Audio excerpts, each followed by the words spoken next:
Wow, good evening, ladies and gentlemen. Oh my God, how you guys doing? You look fantastic. Welcome to the second annual Sports Awards. I'm so happy to be here. Okay, you could turn the music off, thanks. Thank you. Yeah, I was here last year, and I'm proud to be a part of this year. But again, you guys look great, man. You really do. Can I just sit? First of all, my name is Bootsy, and I'm your MC for the evening. Yeah, thank you. Yeah. Yeah. But you guys look great. Can I just stand here and admire you for a minute? Can I do that? I know. Yeah, you guys look fantastic. I know some of you say yes. In the back of your mind, you're like, come on, Bootsy, get on with the show. And I will. I promise you. I will. I promise you. But you don't start right away when you go to work, right? Why should I? You know you don't start right away when you go to work. Yes or no? Come on, be honest with me. You don't. Stop lying, man. I'm a true employee. I do employee stuff. Yes, I do. I'm an epitome of employee, man. That's me. I get to work, you know. Yeah, I don't start right away, you know. I read the newspaper, get a cup of coffee, take a break. Yeah, you know, and I'm good, like, you know.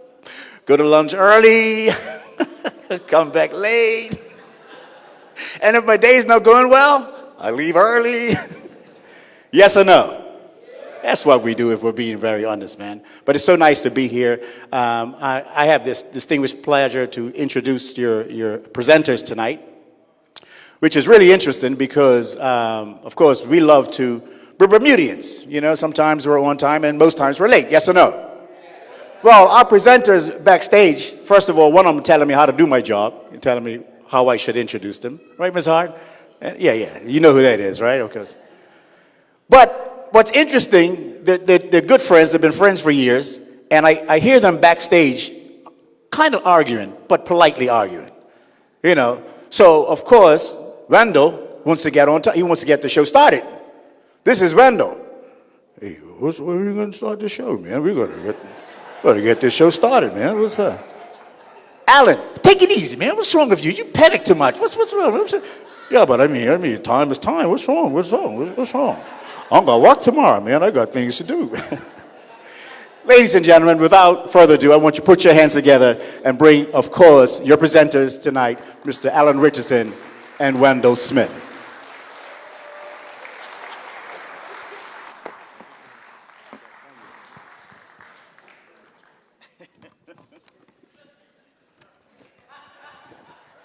You notice Bootsy and I are dressed rather appropriately because we're professionals.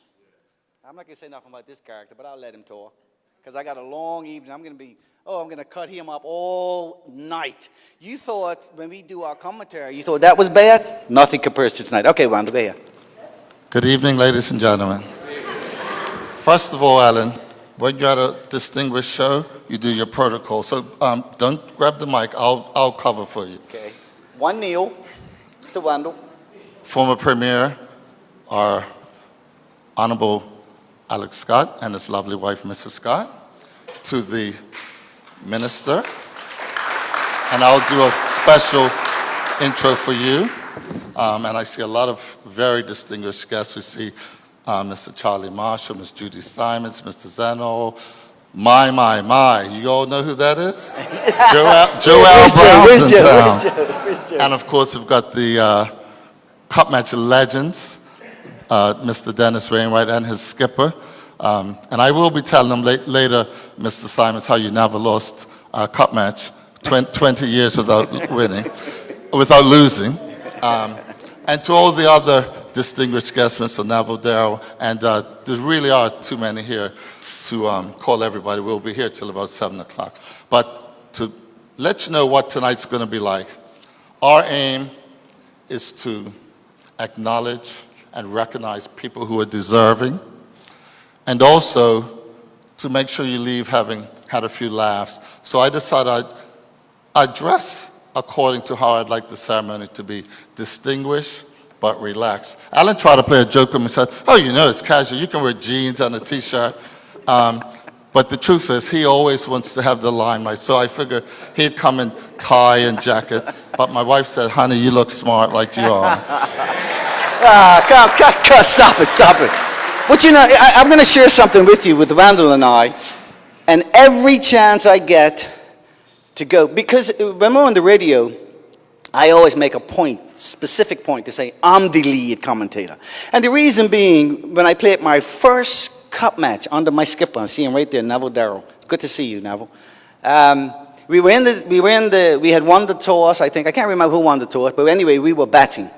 So we're down in the change room. I'm putting my pads on. You know, this is going to be my moment. This is cup match. I've reached it. That's it. I can die in peace now. I played cup match. Putting my pads on. Instead of this character coming over beside me and giving me words of encouragement, look, you know, this is your first your cup match, blah, blah, blah, blah. He comes over and says to me, hey, I'm the senior around here. I'm taking the first ball. That's what he said to me, Dennis. That's what he said to me. So ever since then, I make sure every chance I get, I try to outshine him, just because of that, right? Okay, Alan, we're going to get on with the show. Yes. But, folks, I have 3 pages. If he digs a little deep, I actually did spend last night writing up 3 pages of humor about him. You'll get some of it a little later. Let's get on with the distinguished part of the show. First of all, I have the privilege and honor to introduce the Honorable Minister Levita Fogo, Minister of Labor, Community Affairs and Sports, JPMP. Previously, Ms. Fogo was the Minister for the Cabinet Office, responsible for government reform. This lady, I guessed right, attended East End Primary, the Barclay Institute, and went to uni, or as they say in the United States, University in Boston. A little bit about it. You know what, Alan? I saw someone give a speech and they ripped up the page. So I'm going to do it without looking. That's, when you really know and have done your homework, you don't need to read over your notes. Mrs. Fogo, the Honorable Minister, she hails from St. George's, my hometown. She's someone who does not mince her words and is not afraid to let people know she's from St. George's. Appropriately, she comes from a sporting family. Clevie Fogo, a member of the Bermuda Cricket Board of Control and an umpire. Gregory Fogo, everyone knows him as the cup match captain who lost the cup up Somerset. And of course, Gladgett Fogo, a former cup match player himself. And Lewis. I'm being corrected, that's good. And I allowed the children to do that at school if you miss Lewis Fogo also. I think he probably was reserved. Okay. Well, one thing I really respect about our minister is in St. George's, if there's a funeral, she's there, a wedding, she's there, community events, even if it's over at that other part of St. George's, St. David's, the Gilbert Lamb. Easy. He's a St. David's Islander. The Gilbert Lamb event where they have kite flying, she's over there. And I want to say that I have the greatest respect for you. And the final 2 things I want to say is I attended a conference, a workshop for coaches, and I admire people like Jerry Swan because I noted that during his career he was constantly upgrading his skills and attending lots of conferences and actually going all around the world giving speeches. So Mr. Swan, while you're here, I want to say you were a wonderful role model. Yeah. And anyway, there we were at the conference, and who should walk in? Not just acknowledge and say good afternoon, but the minister sat in on the entire conference, participated in it. I thought that was quite impressive. But anyway, we're going to get on with this show, and on behalf of the organizers, I'd like to say good afternoon, and thank you for gracing us with your presence. If you'd care to say a few words, the ladies' man will escort you up the steps.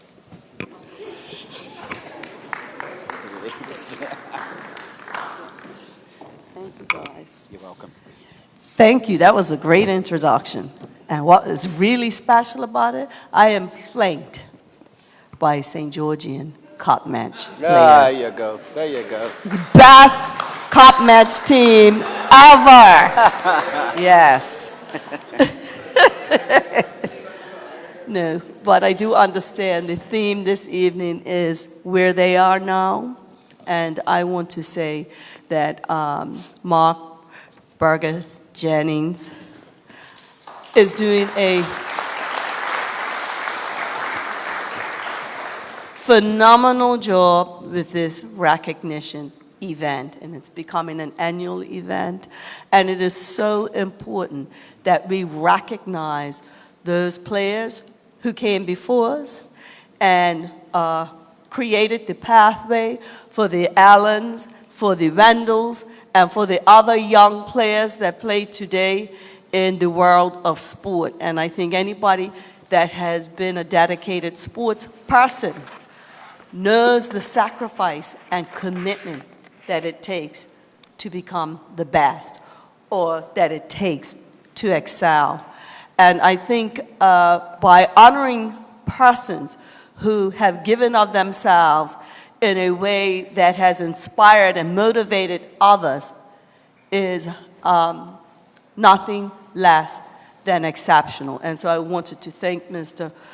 Mark Berger Jennings for that. And while I'm here, I do want to recognize a colleague, MP Neville Tyrrell, and I think he played football. Yeah, I think he played football. He didn't play for St. George's Colts though, so I don't know. But thank you for coming out, MP Neville Tyrrell, because I think he understands also the importance. And that's all I really wanted to say. And hopefully these type of events brings history to the fore and embeds in the minds of young persons who our former sporting heroes are, and they can use that to continue to strive for excellence in the world of sports. So thank you. Thank you, man. I'm going to say something real quick.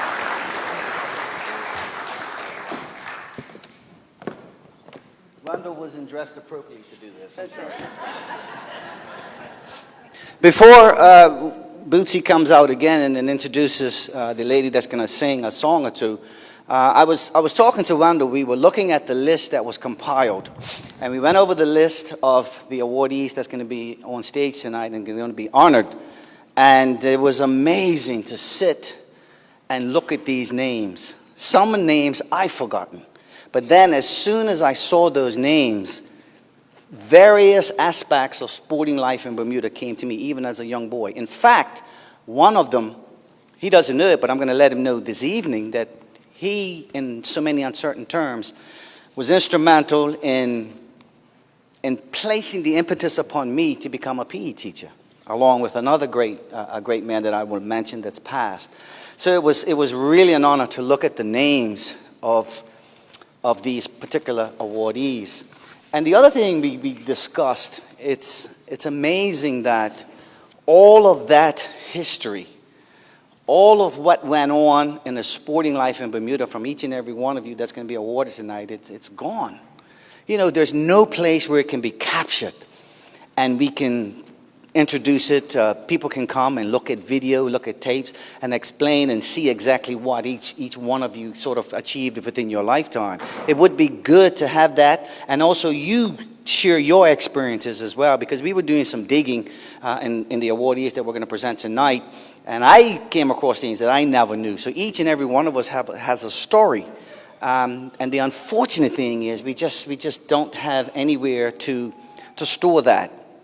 You know, and I some of the names, I remember when I was a 16-year-old, I had a bike, a Mobilette, leaving St. David's. I mean, I lived down below the lighthouse, so that was like right at the end of St. David's.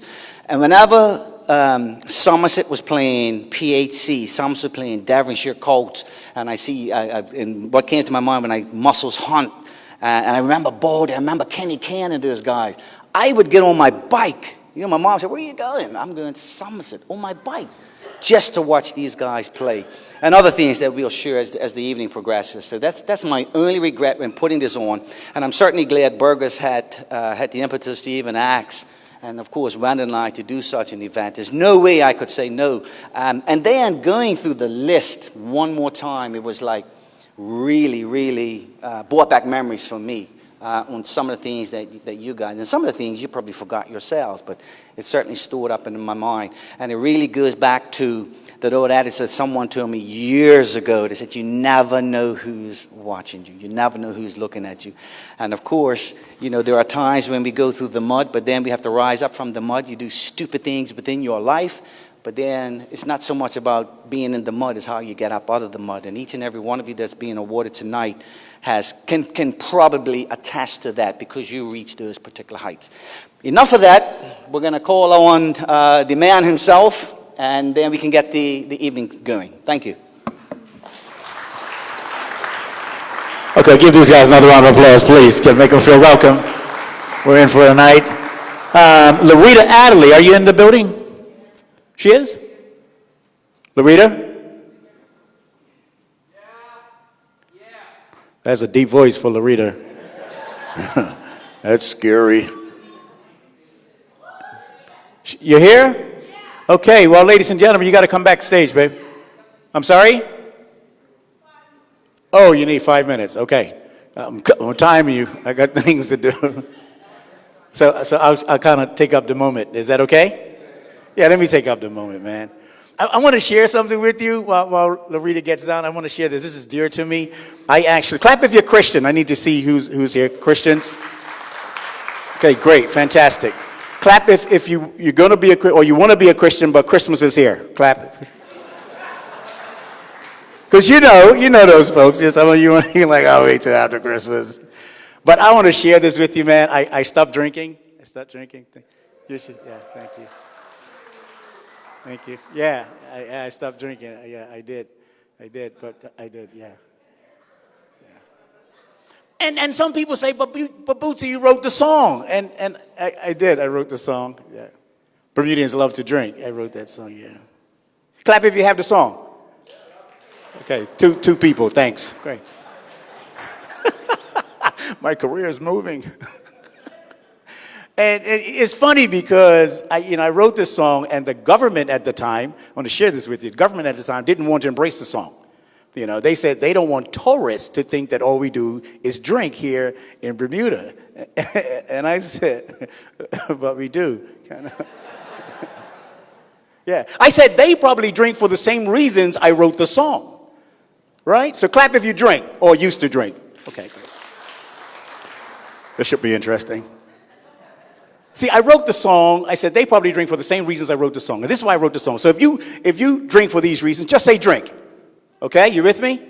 When you're happy, you do what? When you're sad, get a job, lose a job. Someone dies. Someone's born. You get married. You get divorced.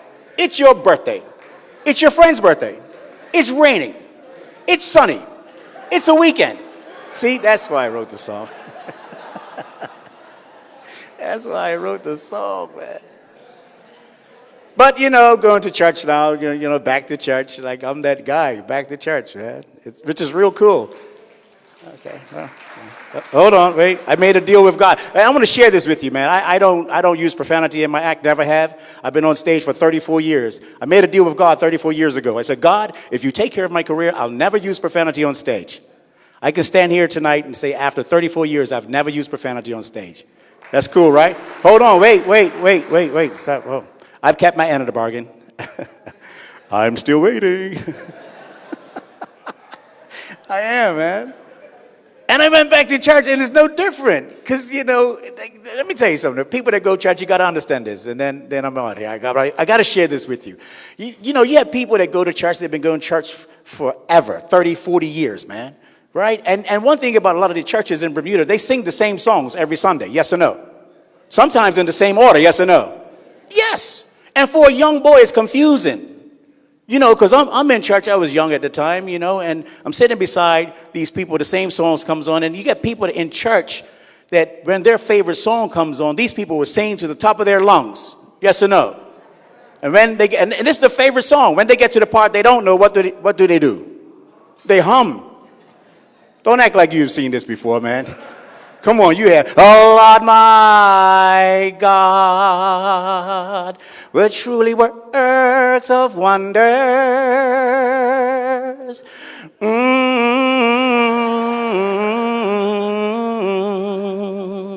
I see the sun. I hear the rolling thunder. Mm. Yes or no? Of course. Come on. Loosen up, folks. Come on, man. Give yourselves a round of applause for being here, first of all. Just checking to see if I almost didn't do the job tonight. I'll be honest with you. Almost didn't do the job tonight because Berger changed his number. He got somebody else to call me, and people calling your phone. I'm different. If I don't recognize the number, I don't answer. That's just me. Right? You agree? I know this is right. And they just keep calling. Doesn't it make you curious, though? I didn't answer because I thought it was credit association. That's why I didn't answer. Because credit changed the game now. Don't act like I'm the only person that had that call from credit association. Come on, I'm the only one in this room. Okay. But they have. Credit association have changed their game. Yes or no? Yeah, see, somebody's had that call. Like, remember years ago, the credit association would call you from Monday through Friday, 9 to 5. Yes or no? Yeah, and if they didn't get you, they pick it up on Monday again. Nowadays, they've changed their game. These people will call you from their cell phones on a weekend at night. Yeah, and so you're home on a Friday night trying to get your, trying to figure out what you're going to get into. Come out of the shower, it's 10 o'clock at night, the phone rings, you skip over to the telephone, you're like, oh, who could this be? Pick up the phone, and these people act like they know you. Yes, they do. You're like, hello? Oh, hi, I'm Bootsy. Yeah, who's this? Credit association. I don't know. It's the truth, man. Loretta? Okay. Man, I want to share this with you. You having a good time so far? Yes or no? Okay. I want to share this with you. I don't know if you guys remember. I have a show coming in December the 22nd. So you're right that I do this. December the 22nd, just before Christmas. But I'm deciding to bring one of the legends back to Bermuda. He was here about 5 years ago. I don't know if you remember this. He was on the Jeffersons. He was on the Sanford and Son show, Ventriloquist, Willie Tyler and Lester. You remember that? Of course you do. So we'll be performing together at the City Hall Theater. It's a Sunday afternoon, 4 o'clock show. So if you guys, and tickets are only $30. What's that? Yeah, $30. It's not 70 and 80, 125. It is. But anyway, so as Loretta makes her way down, I want to share this with you. I want you to say corny, say corny. I'm going to tell you a corny joke. Is that cool? Okay, now I'm going to say it again. Please say corny. Okay, because it's going to be a corny joke. I don't want after the show you say, yeah, Bootsy told some corny jokes. I'm telling you now, it's what? Okay, here's a guy, he walks into this he's a little flamboyant, he walks into this bar, and of course there's 6 guys at the bar, they're sitting up at the bar, and he has this little dog in his arms. So he walks up to the bar and says, excuse me, bartender, can I have, bartender said, hold on, before you go any further, no dogs allowed in here. He said, what you mean no dogs? He said, no dogs allowed in here. He said, wait a minute, this is a special dog. This dog barks. This dog not only barks, he can talk. He said, what do you mean the dog can talk? He said, this dog can talk. He said, this dog can talk. He said, I'll bet you $100 I can make this dog talk. And of course, the guys at the bar said, hey, listen, we're in. All right, so how much is that? $700. You with me? Okay. So, he says, do you have a stepper ladder? Stepper ladder. Mm-hmm. And of course, the bartender said, yeah, I do have a stepper ladder. So he says, get the stepper ladder, meet me outside. So he goes outside, puts the ladder against the building, climbs up, takes the dog, puts him on top of the roof, and comes back down. Yeah. So the guys are waiting. They said, come on, make this dog talk. He said, hold on, I'm going to make him talk. 600, 700, yes. He said, Rover, where are you? And dog said, roof. Roof. Was it corny? I know it was corny. I told you it'd be corny. You're going to be driving home saying, that boy's corny. Oh my God. All right, Larita, are you ready? Okay. Ladies and gentlemen, this young lady is a very good friend of mine. She's been at it for so long. She's traveled. She actually performed in Boston, I believe it was, at the Red Sox. And she sang the national anthem there.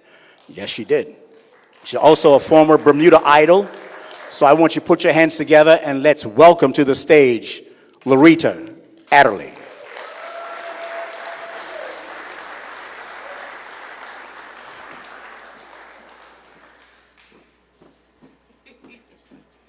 Hi, Boots. All right. Good evening. Amen. It's working. Thank you. Ooh, all right. There's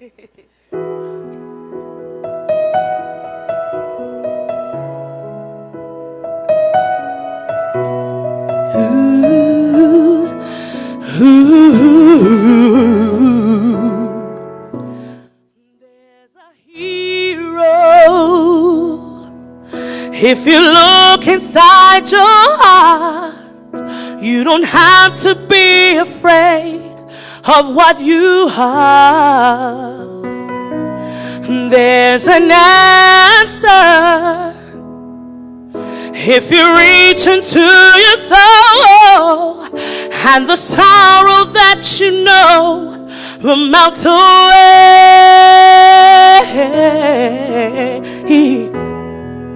and then a hero comes along with the strength to carry on, and you cast your fears aside, and you know you can survive.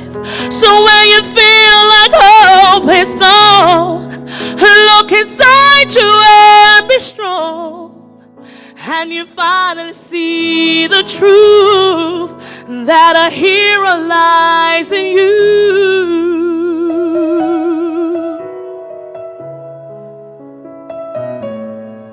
It's a long road when you face the world alone. No one reaches out a hand for you to hold. You can find love if you search within yourself, and the emptiness you felt will disappear.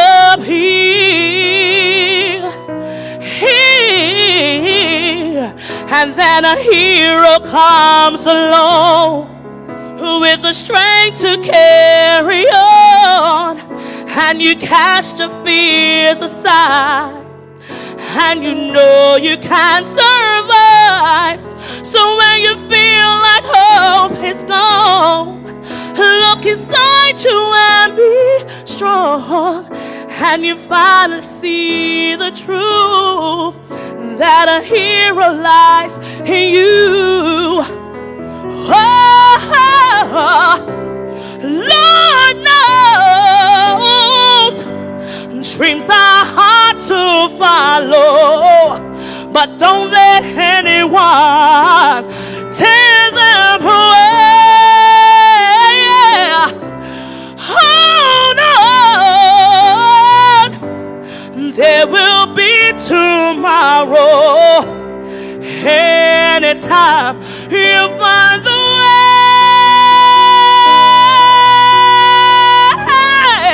and then a hero comes along with the strength to carry on, and you cast your fears aside, and you know you can survive. So when you feel like hope is gone, and be strong, and you finally see the truth that a hero lies in you.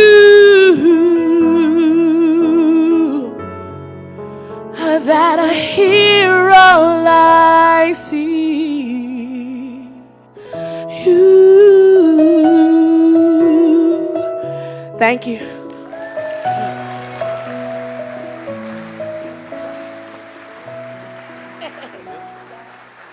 Okay, one more time, ladies and gentlemen.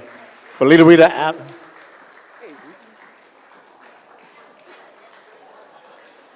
Help all over the place. What's going on? Coming back to the stage, ladies and gentlemen, your presenters this evening, of course, Mr. Rundle Smith and Mr. Alan Richardson, please.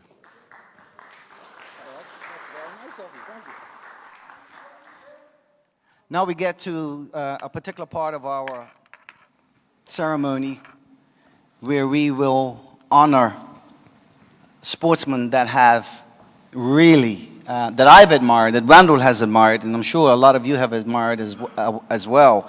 And when Berger and his committee put the list together, I couldn't think of not one name that should be added to this list. Those that are on this list that we're going about to introduce certainly merit that their name should be on this. And what would have really been nice is etch them in the Hall of Fame. That would have been really nice. But nevertheless, the first category, and we have a few. The first category, and I'm going to ask the particular football players to please come up to the stage. Ralph Bean,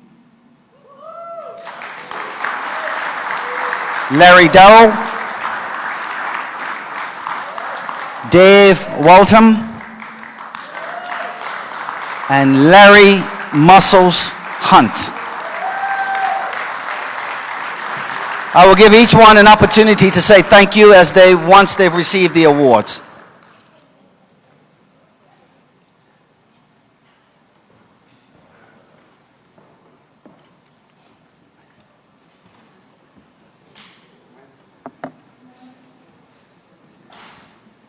We will start and work our way from left to right. Good evening, everybody. I want to thank you all for coming out to support this endeavor. And I'd just like to say it's been a pleasure being able to play in front of most of you anyway. And I really enjoyed it. I took it very seriously. And it showed on the field and off the field, actually. And I'm proud to know that all this time, I really didn't realize it, but God had his hand on me. And it took me a long time to realize that. But all I can say is it's time for everybody to look deep into their hearts and into their souls and realize that the time is right now, for us to seek the higher authority.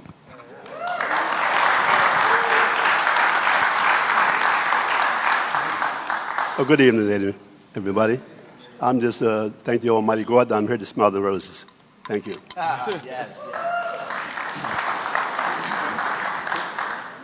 Good evening, everyone. If I'd known I got to make a speech, I probably wouldn't have come. But I've really enjoyed my time. I came to Bermuda some years ago. I was introduced to Bermuda by Randy Horton and Gabby Hart. We happened to be in the same college and we played football together.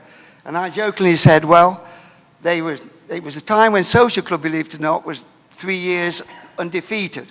That's right. That was a long time ago. So I said to him, well, if I ever come to Bermuda, wherever that is, in the centre of Bermuda, I'll play for Social Club. And if I come up Somerset, then I'm going to play for Somerset. So we all laughed. But finally, I came to Bermuda. And I was on the plane. And I said, they came round to get me to play football. I said, well, I've got a team. I'm playing for Social Club. So they said, no, you're not. You won't get in Social Club's team. I said, I'm playing for Social Club. So I will say the best decision I ever made. And we had a fantastic time. The camaraderie was amazing. The people of Bermuda are amazing. And that includes all the fans. And I'm so proud to have received this. And thank you very much. Here,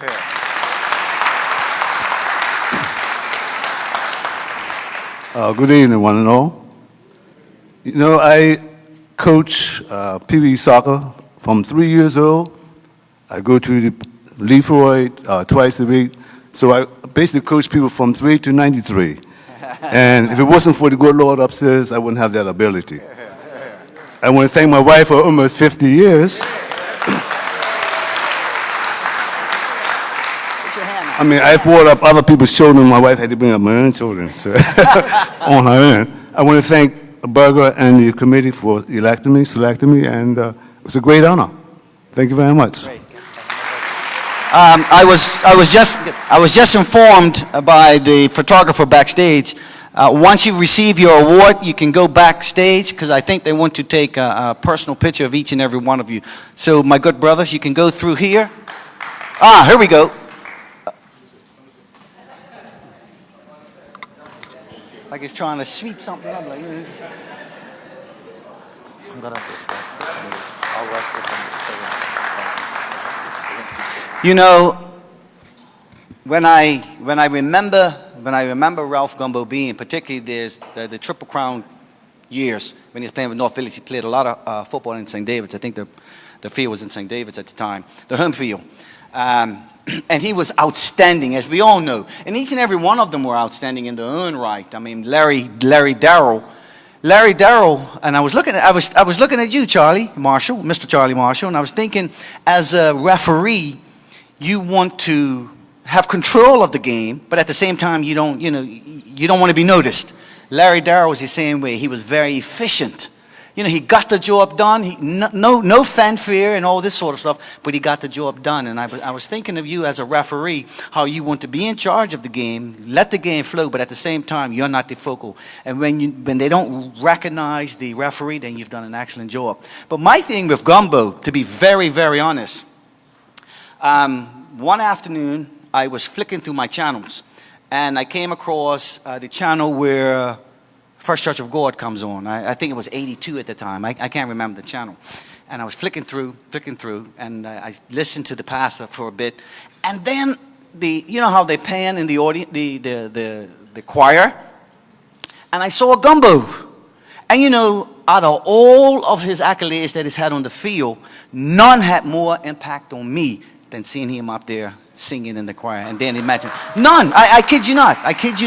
And I just wanted to share that for whatever it's worth. Randall's looking at me rough.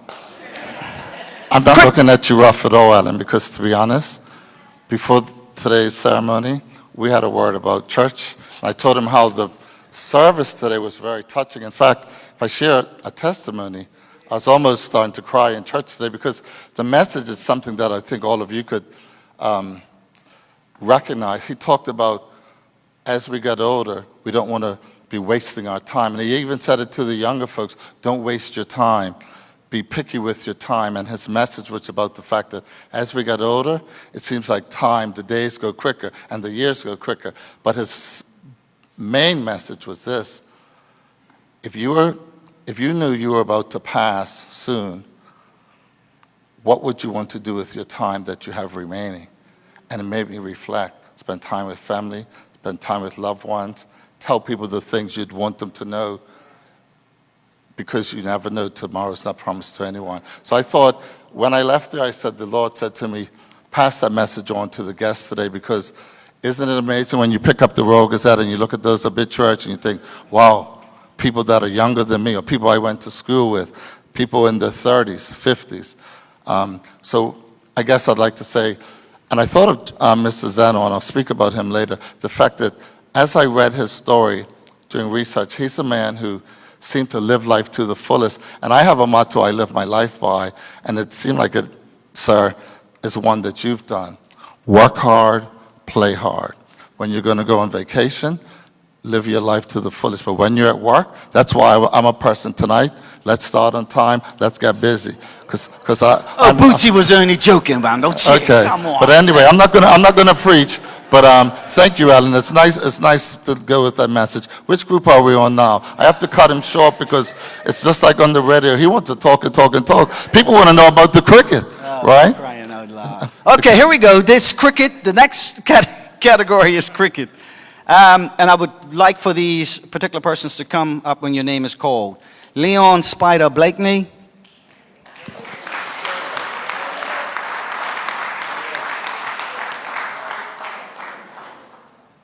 My skipper, Cup match skipper, Neville Darrell. Yes, sir. And I didn't see him here, but I hope he's here. Campbell Simons. Miss Simons will come up for Campbell. Great.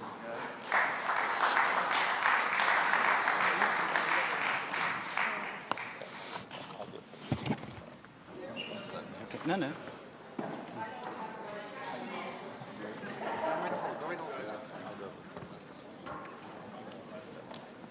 This is Neville Darrell.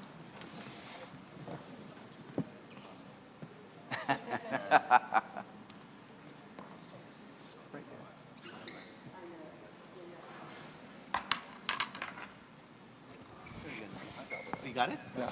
I'm doing my job, Alan. Mr. Blakeney, as a senior, I'm going to allow you to say a few words first. Most of all, I want to thank you. I'm blessed and I'm thankful. I'm 94 years old. Here, here. and I'm Here. Better late than never. Well done. Good evening, ladies and gentlemen. I think I'm equally blessed to be a sergeant gentleman at this particular time. And I just want to thank Berger and his crew for putting this event on. I think it's significant, very important.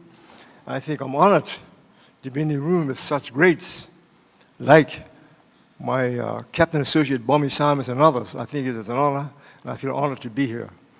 And also be standing next to my good friend Blakeney. Spider, it's an honor to see you, sir. It's an honor to be on the stage with you. Thank you very much. Thank you. First of all, Campbell extends his sincere apologies. He's really quite heartbroken that he's not here tonight to represent Somerset to its fullest. Oh, all right, okay. Now get off the stage. Get off the stage. He would like to thank Berger and his committee. He feels very blessed and privileged to be among such great people in the room tonight. And he just wants to say that his career from the days of Alma Champ Hunt being his skipper and his coach, and the methodology that was taught to him as a young boy, and how it's instilled his life through his career as a policeman. And he hopes that he's imparted any of that to any of the youngsters of today, and he'd like to thank you all very much. All right, well done. Can you make it? You okay? Darrell. Neville. Skipper, you're not listening. And as they make their way, I want to acknowledge Mr. Blakeney first as a senior. For those of you who do not know, he's one of the few people who've played County Cup for 2 teams. He played for Flats and Bayliss Bay. That in itself is an accomplishment. Those of you who remember Neville Darrell, I took something out of his page. When he used to field out, if the person was batting, right over here, Alan, by where you are, he would stand as close as he could to them, arms wide apart, and he taught me about sports psychology and how to make people nervous. If you could notice earlier, when I came on stage, I was a little nervous. Now, after a couple of jokes, I'm loosened up. Well, we try to make the Somerset folks bummy, as nervous as possible. Neville told me once, I don't want to see you marking their guard or making them comfortable, because on the field, you're there to win. After the game, you can share a soft drink or a beverage with them. Anyway. And did you mention, I was taking him on Spider Blakeney, I think in 112 years, I think, 11, that Eastern Counties has been played, I think he's the only player to play for 2 different Eastern County teams. Can you tell Alan I said that? He wasn't paying attention? You see, you could tell who played hooky from Salters and who was in the classes, right? And you know what? Real quick one, because we're going to make today entertaining. I'm captaining St. George's. Alan's on the team. He gets out. Now, you know in baseball, the players sit in the dugout. Basketball, they sit in the chairs. I'm looking for Alan. He's way across Bummy. True story. Nothing, no fibs here. The opposite side of the field, on top of the scoreboard, sitting next to Miss Bermuda, his girlfriend. So, of course, when he comes back, I say, Alan, you know you're supposed to sit with the team. I mean, you're making me have to write up a code of conduct. Here was his very witty. Here was his reply. Oh, Wendell, there were some tourists over there. I was being an ambassador for Bermuda. You know, Wendell just come from church. I mean, you should be ashamed. South Vandal. You think I can make that story up, Mommy? True story. I would call her name, but all I'll say is she was related to Gina Swankson. So some of you might know who that was. I know you know Miss Fogo.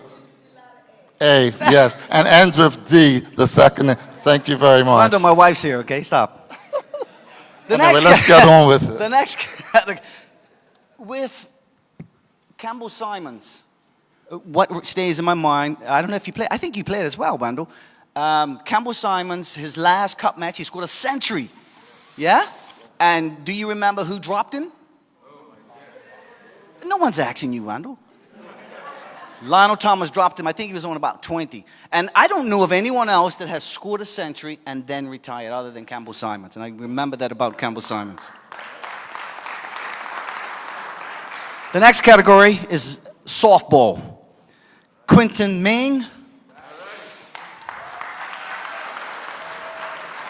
He's not here? There we go. Rose Hart, good friend of mine. You would come in that bright red, wouldn't you? Yeah. And Patricia Gordon Pamplin. And you know, Alan, at this time, Mr. Darrell, I want to say something that you said was in my speech. One of the real positives about this evening is that people are here to smell the roses, and we're having this ceremony so that you can feel appreciated. Sir, it's for you. Ms. Hart, congratulations. Look lovely in red. Thank you. And the other person's absent.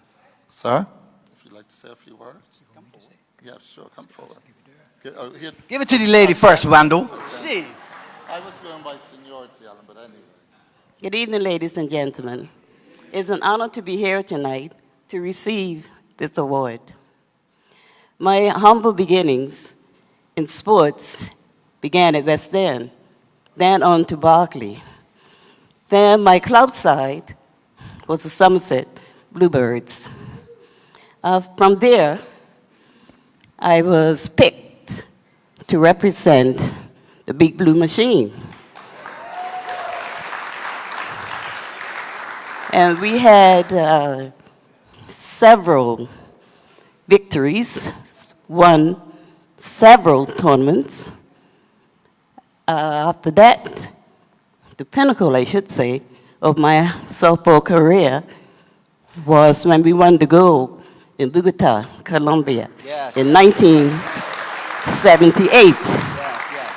But the icing on the cake was when we were inducted into Bermuda's Hall of Fame in 2004. Thank you. Good evening, everyone. Joe Berger, thank you very much for recognizing me in softball. Hey, Joe Brown, God bless you, bro. I represent them in softball. I had 4 teams. Diamondettes, PCC. Talk to the mic a little bit. There you go. I had 4 softball teams. It was PCC, Young Men's Social Club, Devonshire Diamondettes, you know, as they were champs. And I also had the Eagles, right? Eaglettes, quite a few teams. Now they consist of a lot of ladies. But I like football, and I like to be around a lot of young kids teaching the game of softball. So I thank you once again for coming and really enjoying this with me. And also to my family for coming and just lifting up this award. And I thank you very much for all coming. Thank you. What Ms. Hart she forgot to mention as well, she's a staunch member, spectator, traveling spectator of the Bermuda Masters cricket team as well. She's been on many, many tours with us. Randall always asks why he's not in part of the Bermuda Masters. I tell him quite blankly, quite clearly, a bummy, he's not good enough. He can't make that team. With softball, Randall, I don't know how I ended up Bernard's Park one evening. I can't remember how I got there, but what I do remember, Somerset Bluebirds. I remember Helen Kate Horton. I remember Bessie Horton. I remember Yvette Brangman. And they were playing social club. What would they call? Bluebirds, yes. Jets. And what stood out in my mind was a left-hander, Susie Clark. And I could not believe how quick this woman pitched. And ever since then, I was hooked on softball, and I played for several teams, and then I played for social club in the end. Wendell. Alan, I'm surprised you didn't coach softball because I'm going to give out one of the secrets. If you ever hear me pause while I'm commentating cricket, it's because while the game's going on, somebody's next to me, elbowing me. Randall, take a look right there. And you know it's not talking about the snowballs or the food. Mr. Marshall? That's a lie, Joseph. Joe Brown, never happened. And Bummy, when I went to the wicket with Mr. Wainwright for the first time, he just said, chap, I'll take the first ball. We talked about cricket. I'm out at cup match, true story, up at Somerset, Coach Roger Burley. After the end of the over, Alan comes down to me. I thought he was going to say, watch out, he's swinging the ball to your right. You might not want to get caught in slips. He says, Wendell, look at that number in the yellow by the side screen.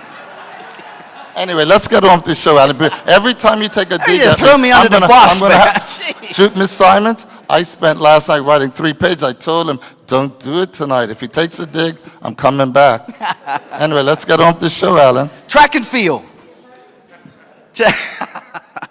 That's all lies. Track and field. Donna Rayner. And my hero, Mike Sharp. And Norbert Simons.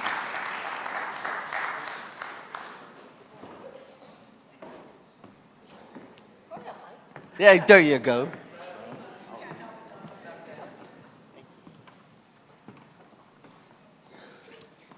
You need help coming up there, man?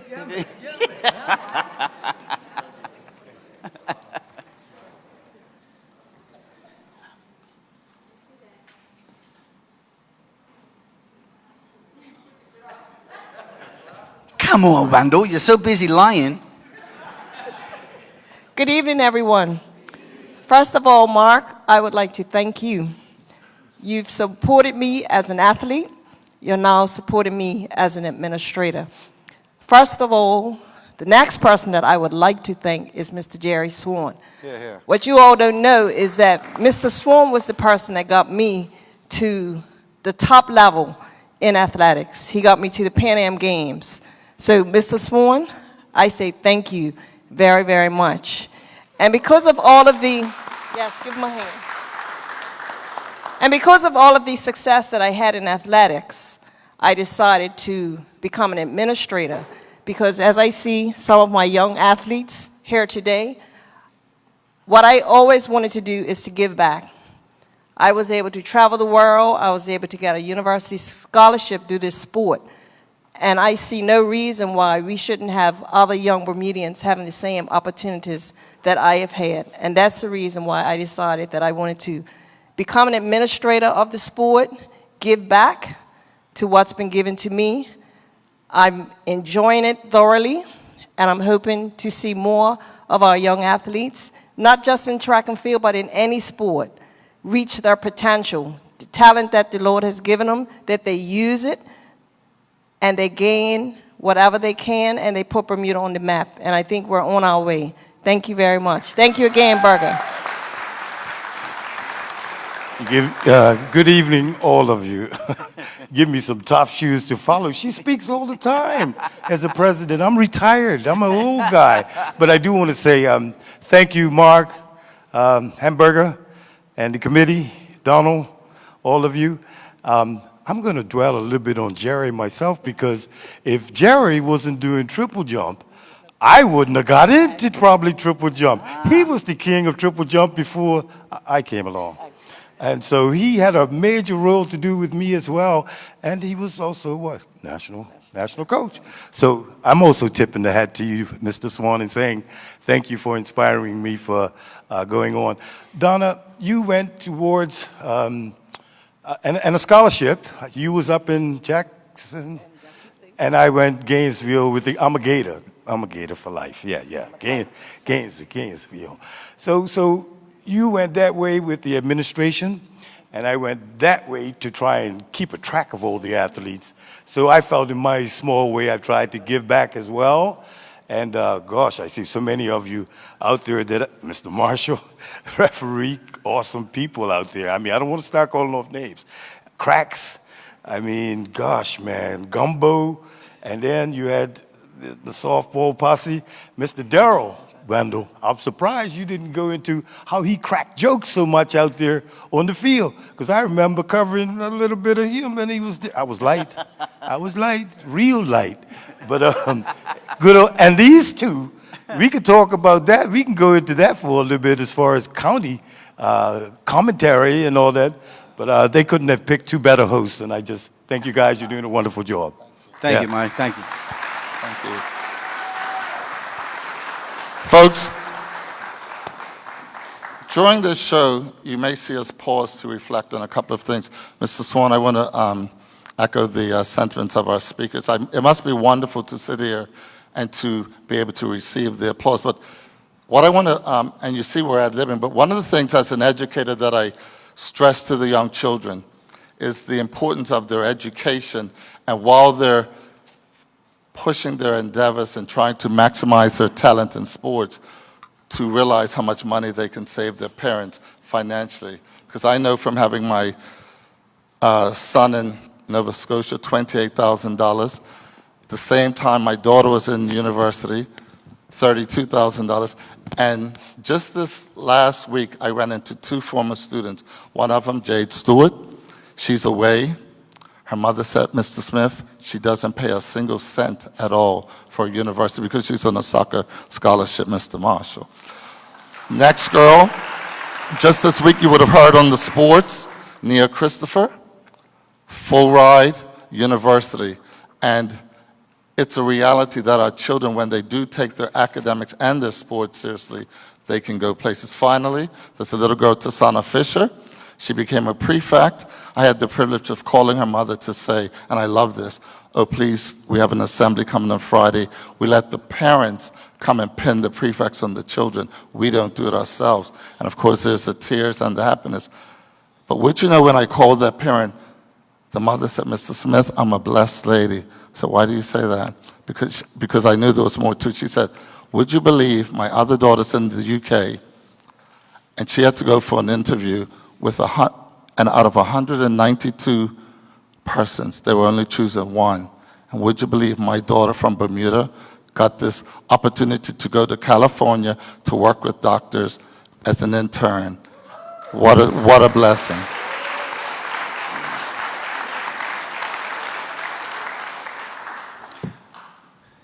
At this particular time, I would like to, we've got very graciously from the Pro Shop as well as Specialty Inn, they've given us what we would like to consider giveaways. So we're going to ask Donald to come up. I think he's got the box. Your ticket was torn, so obviously the number, hopefully it will be called. And we're going to ask you to come to the stage once that number is called.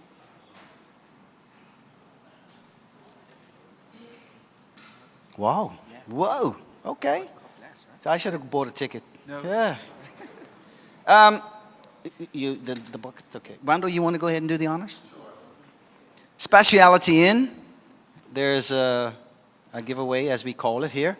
And the number? 009. Are you in the house? 009. There we go. There we go. Just go to the front. Go to the front. Here you go, Randall. Randall?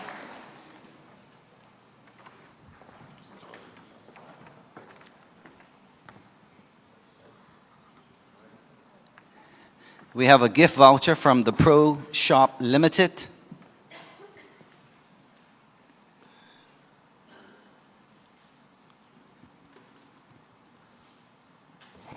And the lucky winner is 002. We need to shake that bucket, I think. Yes, we have someone coming. There we go. As I tell the children, come on down.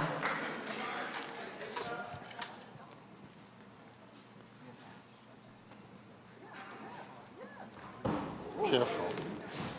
Here you go, sir. post shot. Congratulations. Thank you. Yes, this is for you, sir. Thanks, man. Okay. Excuse me. We have, believe it or not, I feel like telling my wife, go buy a ticket, please. We have a very substantial gift here of $100. Woo-woo. I thought I'd get more woo-woos than that. $100. And the number is? 205. They're all looking at the numbers now. Look at them, man. Look at them. I think we have a winner. Young gentleman coming forward. Alan, you can pass me the voucher. I know you want to hold on to it. Oh, an actual physical $100 bill.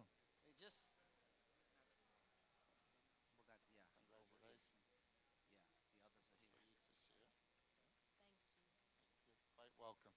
I really love when you hear young children using their manners. That's something we continue to emphasize at school. So thank yous. We have two other, one from Medical House and another $100, and we'll do that as the evening progresses. Can you hold on, Alan? Because seeing me give that gift to that child, and this is going to be my last joke story about you for the night, as long as you keep it clean. Went out to dinner with Alan, and you know what, Mr. Zano? Just before the lady and Mr. Marshall, Mr. Scott was going to bring the bill, you know what Alan did? For some reason, had to go to the bathroom. So I took the tab, I paid the bill, said no problem, maybe next time. Next time we go out to dinner, Mr. Rick Richardson said, you know what, guys, being you're doing such a good job commentating, it's on me. Mr. Richardson paid for both of us. So I said, you know what, Alan? Why don't we just split the tip? He said, oh, don't worry about that. You can take care of it. Well, been out to dinner twice. He hasn't paid a cent. Well, now, last one. I took Randall to Black Horse when Black Horse was open, right? We sat off. So the lady, Judy, I'll never forget it. You know her. So this is a true story. So Judy comes to us. All right, you guys, what would you like? So this is Randall's order. Randall said, well, listen, can I get 2 fish chowders? Also, well, you got some conch stew. I'll take 2 bowls of conch stew. I tell you what, I like that fisherman's platter. Give me 2 fisherman's platters. And for dessert, yeah, this is true. For dessert, pie Alamo, give me 2 slices. She says, oh, okay. And she walked off. I said, hey. She said, what, Alan? I said, aren't I going to, Randall didn't order for you? He said, no, that's his order. Yeah, ordered for me.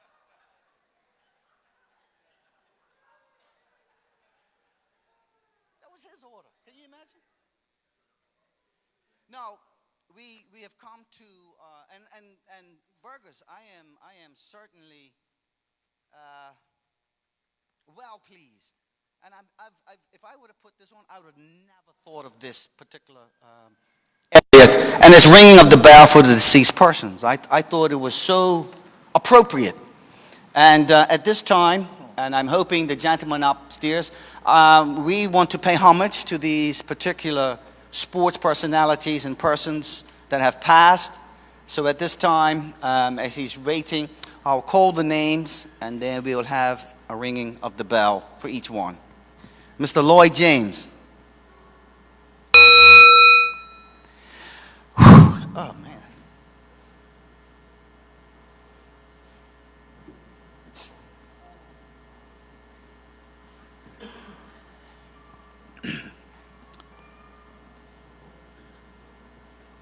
Gladstone Sayre Brown. Glenn Blakely Jr. David Bean. Leroy Tubby Richardson.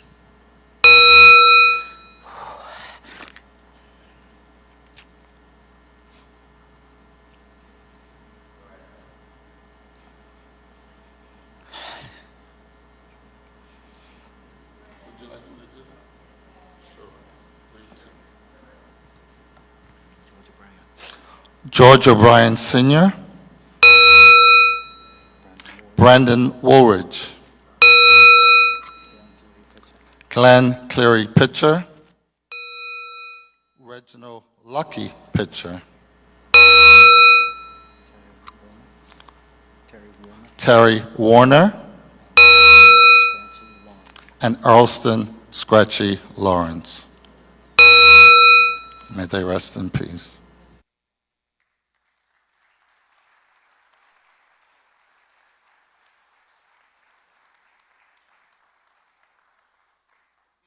You can't help but think that when these people have an impact upon your life as a sportsman. I mean, Lloyd James. Many times he has, as a little youngster, along with Dennis and along with Eldon Rayner, Lionel Thomas, Rupert Scotland. I'm just saying these are the ones that was close, as far as playing cricket and that I've had the impact in my life. They've always told me, make something of your life, got a piece of the rock. I mean, they really stirred you in the right path. And Gladson said Brown, man, geez, and Glenn Blakely. We often said about Glenn, he's one of the few players we would actually pay to go see. We used to talk about him, and my good friend George O'Brien and Brandon Wards from Flats, and Glenn Cleary, Dennis and all you guys, and Bummy, Herman, Butch, Swan.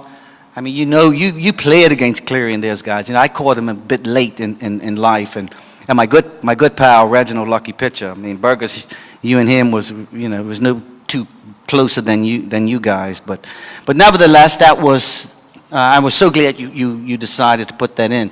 And I think we're going to have Bootsy to come and probably introduce another song selection, and then we will continue right through the end with the awards. Okay, one more time. Give everybody a round of applause that you saw on the stage tonight. How you feeling so far? You good? Okay. I want to share something with you because, I was an athlete, but probably some of you didn't know that. I represented Bermuda. I played for our national under 17 national squad. I did. Yeah, yes. Yeah, I did. What was that? No, soccer. Well, we played football. Right, Getty, right? People don't know that. See, I was an athlete, man. But I want to share this story with you because this story is dear to my heart, and it's actually the first time I met Mr. Randy Horton, right? So, Mr. Swan, I went to the Robert Crawford School here, and I skipped a lot of school, I'll be honest with you. He was one of my gym teachers, yeah. It wasn't you, it just wasn't. But I used to spend a lot of time at the Warwick Secondary School because at that time I stayed in Warwick, and that was just my playground, And I'm skipping school this particular day, and here comes this guy on his scooter, Vespa 90.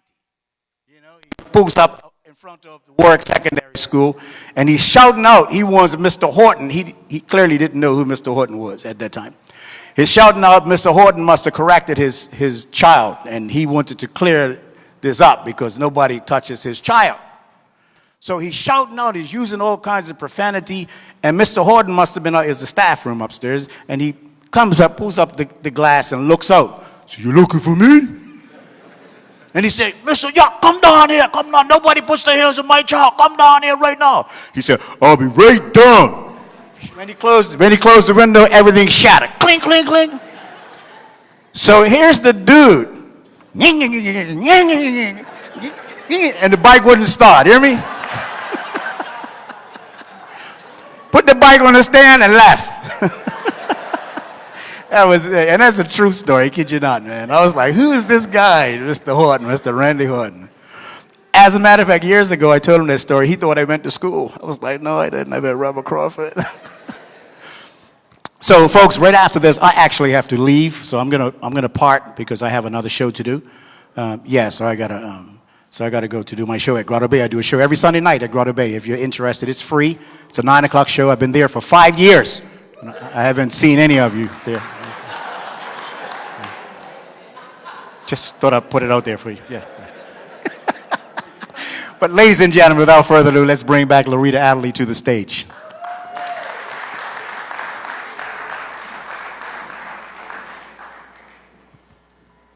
Amen.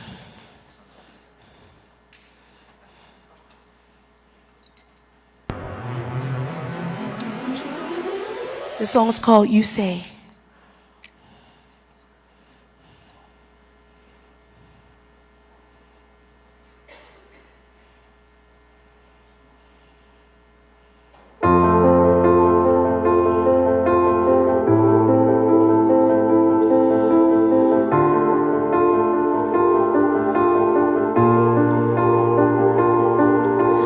I keep fighting voices in my mind that say I'm not enough.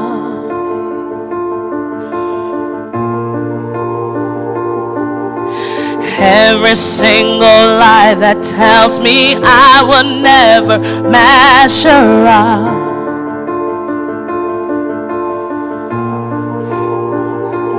Am I more than just the sum of every high and every low?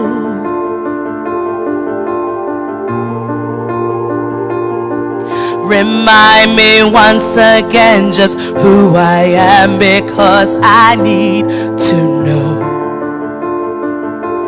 Oh, you say I am loved when I can't feel a thing. You say I am strong when I think I am weak. And you say I am held when I am falling short. And when I don't belong, you say I am yours. And I believe, oh, I believe what you say of me. Oh, the only thing that matters now is everything you think of me.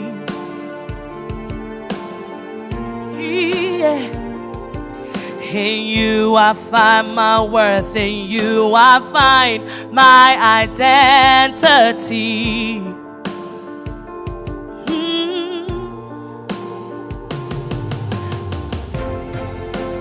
I can feel a thing. You say I am strong when I think I am weak. You say I am held when I am falling short.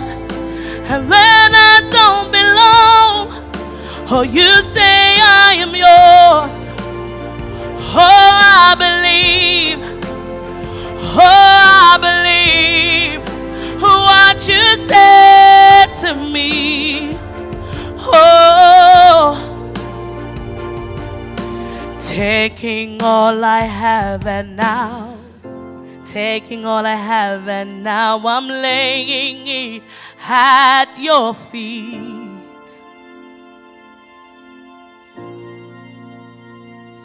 You have every failure, God. You have every victory. Oh, you say I am loved when I can't feel a thing. You say I am strong when I think I am weak. You say I am held when I am falling short. And when I don't belong, you say I am yours.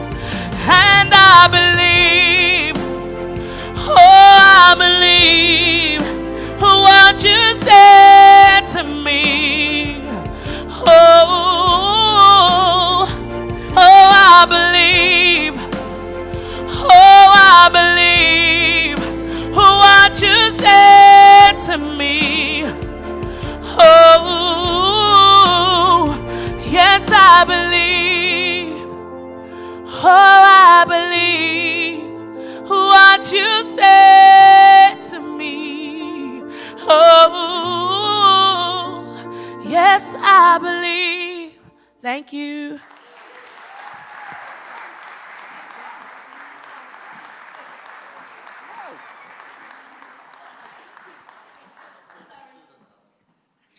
Gym teacher, she says. That's your gym teacher? He went there after I left. So he tries to follow me everywhere. Where's my glasses, Wendell? Thank you. Here, Alan. The truth of the matter is, Oh, fuck, right. I told him, Alan, you're borrowing my glasses. I'll let everybody know. Here you go. Oh, you found yours. He's giving me back my glasses. I had to cover his back just in case he came unprepared. Dennis, I was on tour with Wando with the Wanderers. We went to Philadelphia. He was single then. So is your wife in the audience, Wando? So anyway, so we were out to dinner.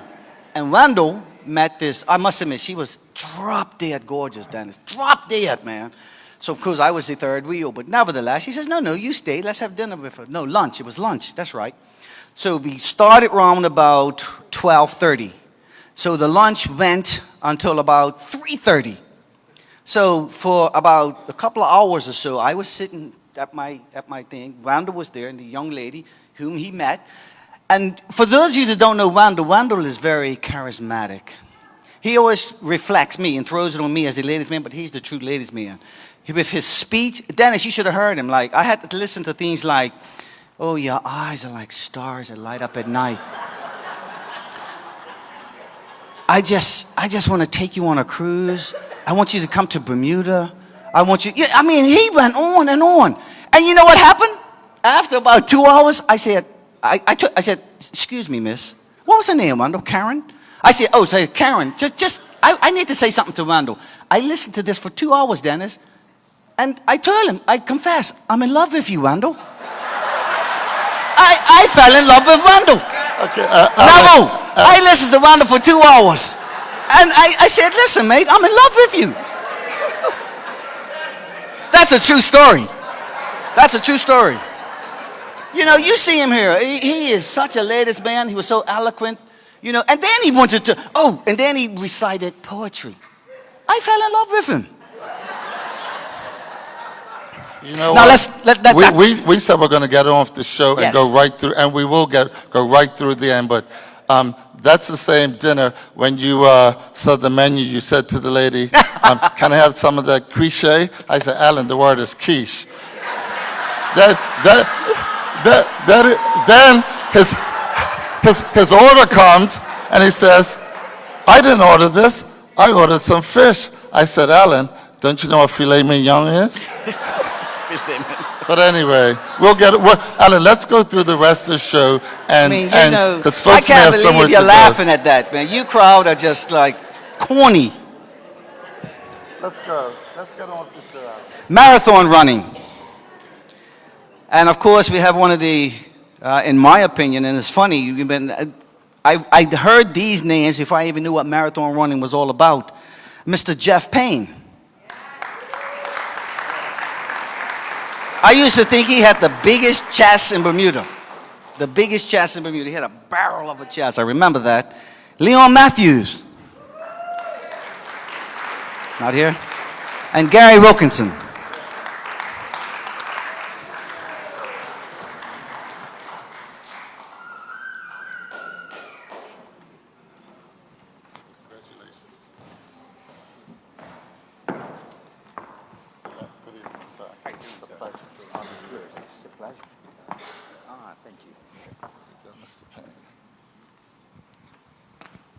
Good evening, everyone.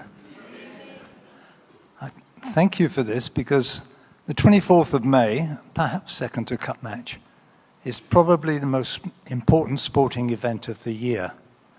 And so, for Gary and I as winners, it's a real privilege to have been able to take home the goodies that year. But I would like to say, as a little history lesson, when Gary and I were running, there was another 10, maybe 12 people of comparable ability who, on their day, was always going to win. The year I won, I was blessed. It was mine. And the year Gary won, he was blessed, and it was his. So thank you for this, and thank you everyone for coming.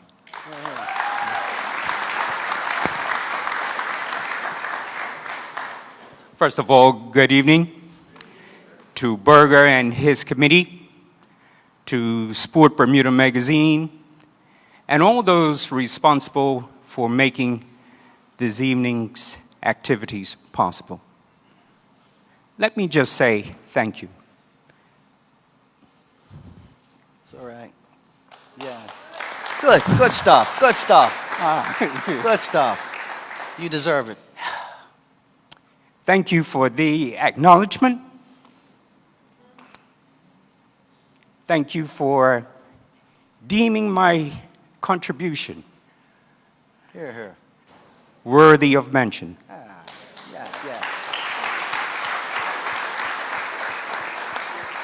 And most important, thank you for acknowledging all of the other recipients and for sending the message very, very loud and clear, which in my opinion needs to be sent, that irrespective of your contribution, no matter how small or big, it matters. Thank you. Thank you again. Just go get your picture. Well done. Congrats. Well done, Jack. Thank you. Well done. And moving right along, we're going into boxing. Roy Johnson.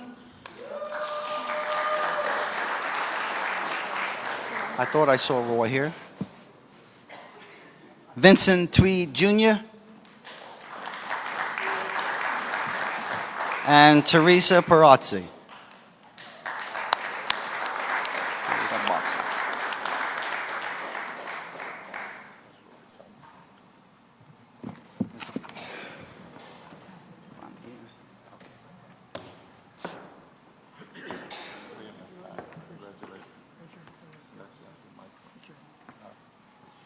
Help him down, man. Roy, do you want to say a couple of words? Not feeling well. Okay. You can get your picture taken then, okay? Okay, this way. Come get your picture taken. Just go to the side. And here. Well done, boy. Just go through and go to your left. You know, Berger, before I forget, I want to thank you, mate, for allowing me this opportunity to come, because, you often wonder whether something like this is worth it, but when you see Gary and you see it is worth it. I mean, it's something, and it's the least we can do for the awardees, because you've been absolutely magnificent, man. You've thrilled us all over and over again, and you continue to do so. Tennis. Coolidge Place. Vernal Davis and Sam Mabry. Yeah. Here's Vernal. Come on, Flats Tigers. Why, he looked like he could be Denzel Washington's brother, looking so spliffy there.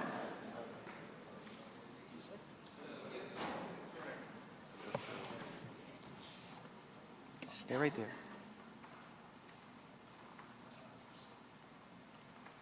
Yes. Let's say a few words. We'll give you the mic. Mr. Davis.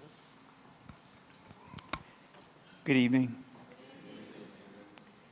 Just want to say thank you so much for this award, and God bless you. Thank you. Here. Hang on. Good evening, all. Sam couldn't be here this evening. He is globetrotting, still teaching tennis, wherever he goes. But he wanted you all to know that thank you very much, Berger and your committee. Thank you again. Beautiful. Thank you. This way, gentlemen. We'll get your picture taken. At one time, I was playing a little tennis.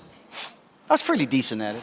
And I remember Vernal saw me down at the tennis stadium one afternoon. He said, let's play a match. And believe me, I kid you not, I swear to God, I was literally nervous. That's the only time I've ever, cup match I wasn't nervous. County Cup, never nervous. But when I was playing, I was here, and I remember trying to do a forehand, and I was literally shaking because I was playing Vernal Davis, the great Vernal Davis. I just had to share that story. I mean, if you want, you can clap or something. I don't know. Just motocross. Rudy Can, John Edness, and Otis Ingham.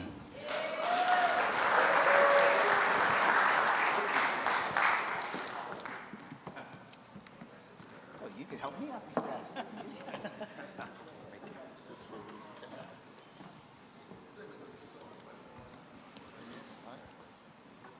Here, Randall's slow right now.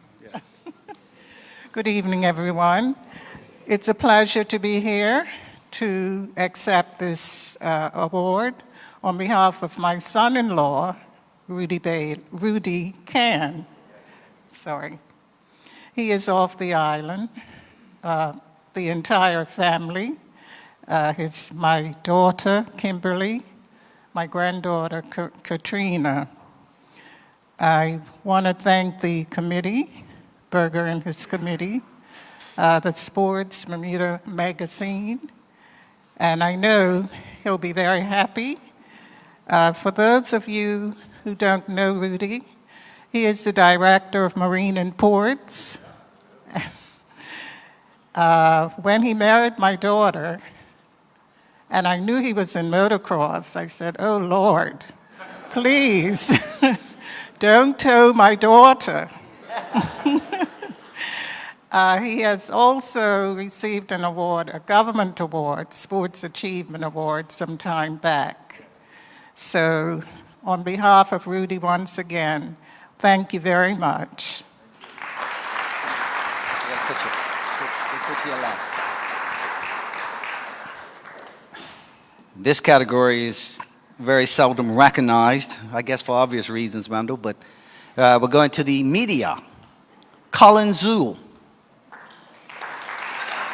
And I don't know if Lawrence Trott has made it here as of yet. He did say he was on assignment, obviously. And Elmore Warren.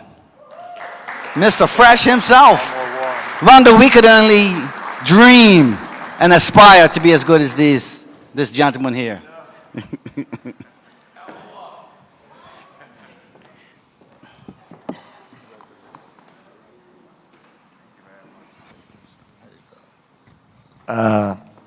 Good evening, everybody.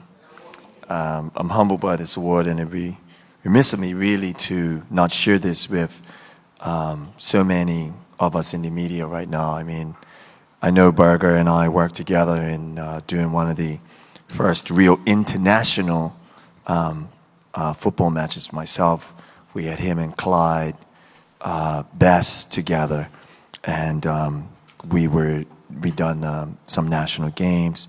Of course, I've done cup match and many other things, but I think James Talbot, who's done cup match and brought cup match to you guys for many years, deserves, with TNT, deserves these accolades.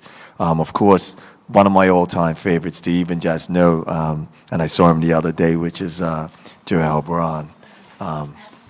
Great inspiration of how excitement can bring people to the game. Right now, we're afraid of media to be at the game because people won't come out. But when we came up, it was like, my, and down the right side. And, you know, you had to just go there. You had to be there before the end of the game, even if you caught a minute. So thank you very much, Mr. Braun, and all the others who have gone on before me. Thank you very much, Berger, for this award.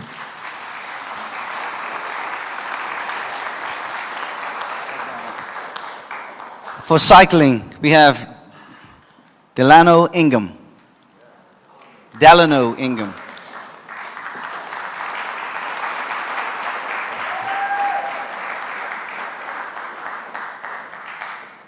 I always knew he was a tech man. I never knew about bike. Oh, hey.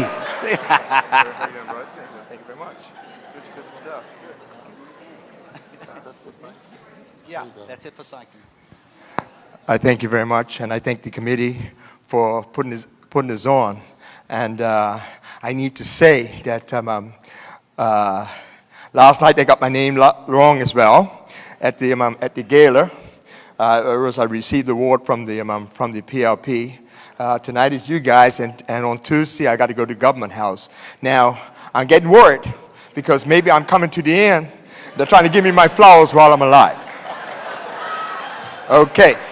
Now, just an aside, my friend here, Randall Smith, years ago, when he was still a teenager, 14, 15, when he first came to work with us at ZFB, he came as a scorekeeper. All right, Randall, you remember that? And I'm saying that, that we have come a long way since those days, Randall. And he has come a long way since those days. I was saying just a couple of days ago how the first live broadcast I did was the Easter Parade, 1966. Now, for cycling, going to cycling, I was one of those persons who, while I went to Berkeley, the family didn't have all those types of funds, so I can catch the bus like everybody else. I rode my push bike to Berkeley. 4 kids going to Berkeley at the same time. We had to pay £12 a term. Okay, so it was significant. I wasn't an academic, but I was a sports person. So people used to say to me when I came to the start line, "You're not in this event too, are you?" In any event, cycling became a passion for me. And when it came down to in 1974, Rose, when it came down to this cycling thing, cycling was sort of like new. And we invited these guys to come, as many people as possible, come down to the Bernards Park, and we were going to ride push bikes to Dockyard. So we did that there. So consequently to that, I'm one of the founding members of the Bermuda Bicycle Association, right? And I rode my bicycle vigorously. I can say to you that we put together the first team to ride in the competition overseas when we went to Washington, and we rode in the U.S. Championships in front of the White House. So it's a 1-mile ellipse course around the front of the White House. I can tell you it's the most scaring feeling that I had, right? We had the women, 250 people riding around in a circle for 150 laps. And I can tell you, the puddle that was on the ground wasn't from rain, right? It's because my nerves were all to pieces. So I just want to say thanks to this organization for doing this here, right? I've been around for a long time. I'm now 57 years old. What's funny about being 57 years old? You know what I mean? I'm dyslexic. You know, Rose, I'm dyslexic. Rose was in my class in Berkeley back in the day. So as I go forward, be looking out pretty soon. I think there's something coming out on the government TV channel. That's where I work now as a consultant for the last 14, 15 years on broadcasting in Bermuda. Mr. Warren, he's left. But I work also with Elmer Warren to try to help bring other people along as we go through this business that we're in.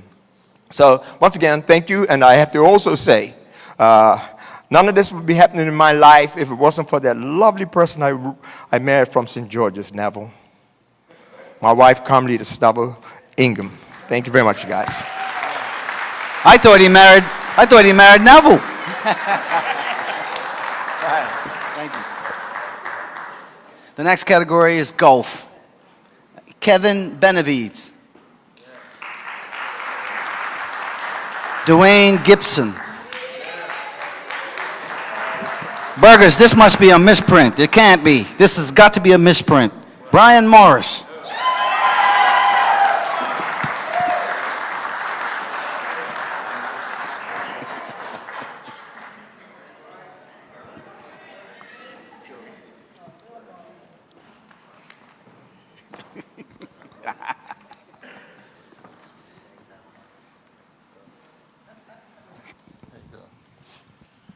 Well, thank you, Berger, and your committee. I got a call on Monday, and the guy says, "This is Dwayne Gibson?" I said, "Yes." I was sitting on my couch at home, and he says, "You're going to be honored for an award for golf." So I paused. I said, "You sure? You got the right guy?" He says, yes. I'm going to bring the ticket up to you on Tuesday. So I went work, no guy, no ticket. So I said, okay, I think this is a joke. But God works in mysterious ways. I'm one of the guys that I'm not a big golfer like a hero like my brother here, but I'm behind the scenes type of guy. But I'm coming from this year, dude. There you go.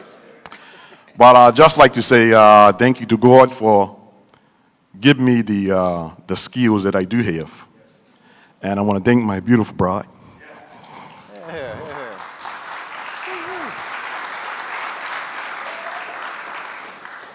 We guys worked some long hours. And she's been behind me and my family all the way. Yes. And I want to thank you. Here, here. Here, here, here, here.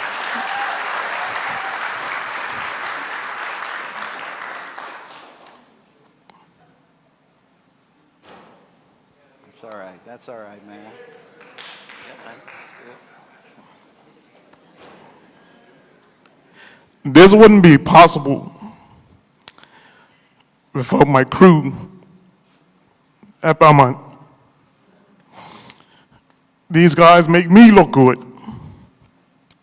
And I want to thank them. I really want to thank them. Darren, Twilly, thank you guys, man. Derek,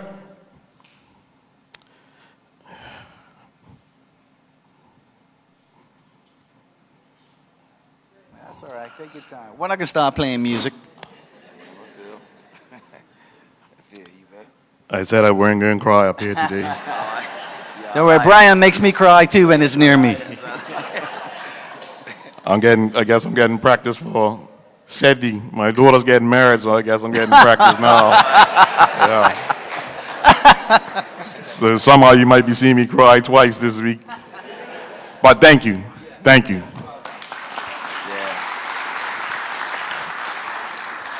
Good evening, everybody. Burger, first of all, seriously, bro, thank you. Last time I got an award, I think it was 1977, I got a Blue Star for a spelling test. So yeah, man. So, hey, seriously, no, I love this here, man. I'm humbled. Golf has been so good to me, man. And I'm just going to take 2 seconds just to thank some wonderful people. First of all, my Ocean View crew, right? The members, boom, Miss President, Miss Thompson, love it to death. Ocean View staff, they're all from St. David's, and I'm sure you know more. Right, Miss Vega, I'm sure you know more too, right? These guys are the best. My parents died when I was a teenager. Somebody's always looked out for me. From day one, it's my Uncle Blip, sitting up the back. Yeah. Boom. My best friend, my brother, my cousin, Beaver Ray. From my children, Rico, Bob, love you guys. And most of all, I wake up every single Saturday, Sunday, every public holiday, my wonderful wife. Yeah. Hey. Boom. This is just as much yours as it is mine. Love you. Thank you guys so much. I love golf. I love my job. I work for government. I've been there 8 years. Never had a sick day. That's probably another award sometime. We'll talk about that later. Right?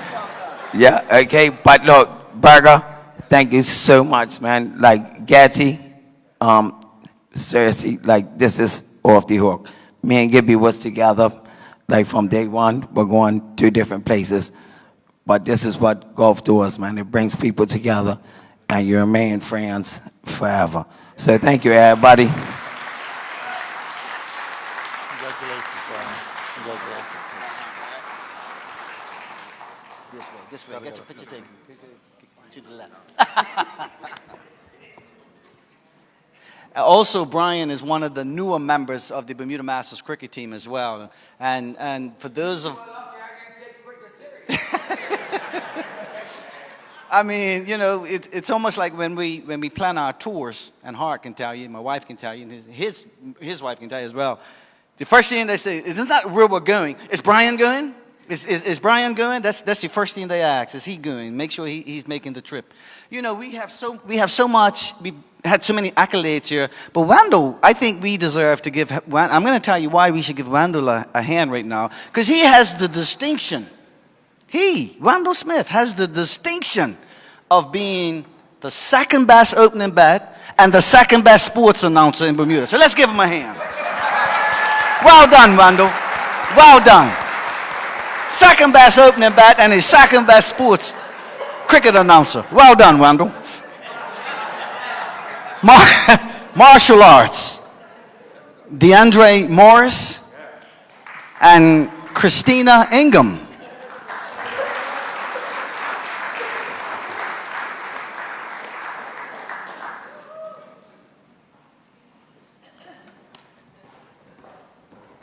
Yeah. She didn't want me to talk. You don't want me to talk to her.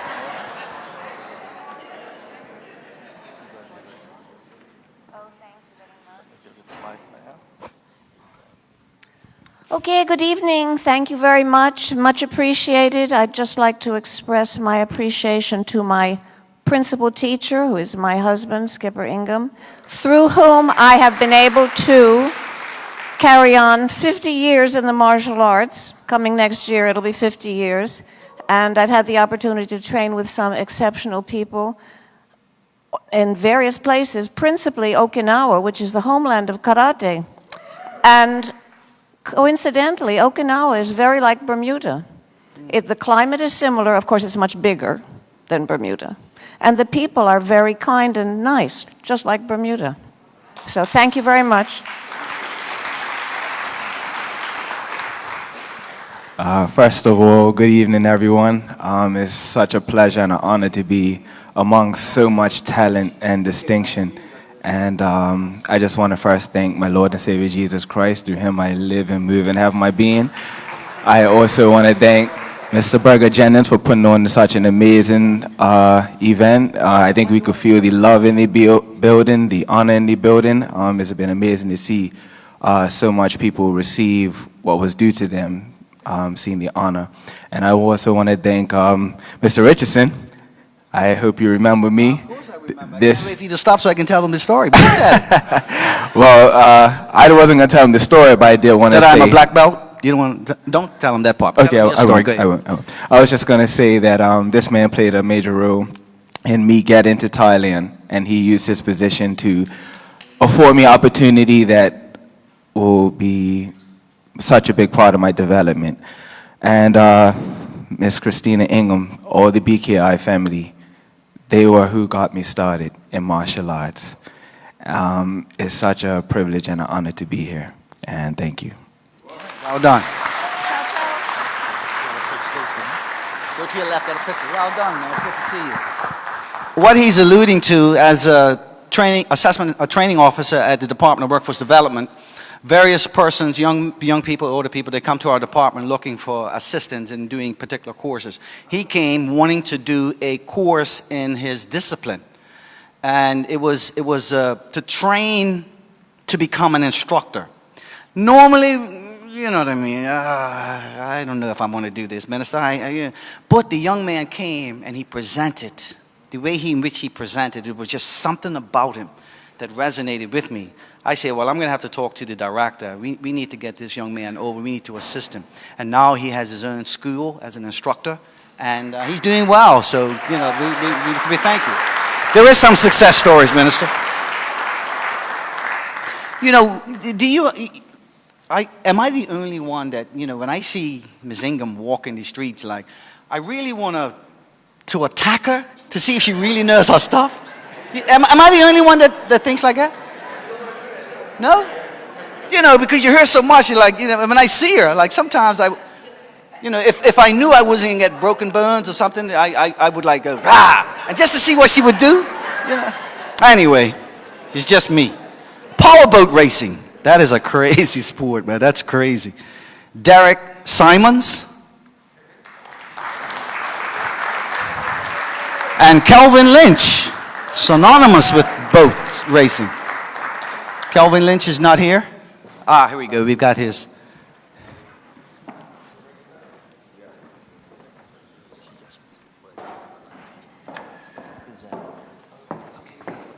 Okay.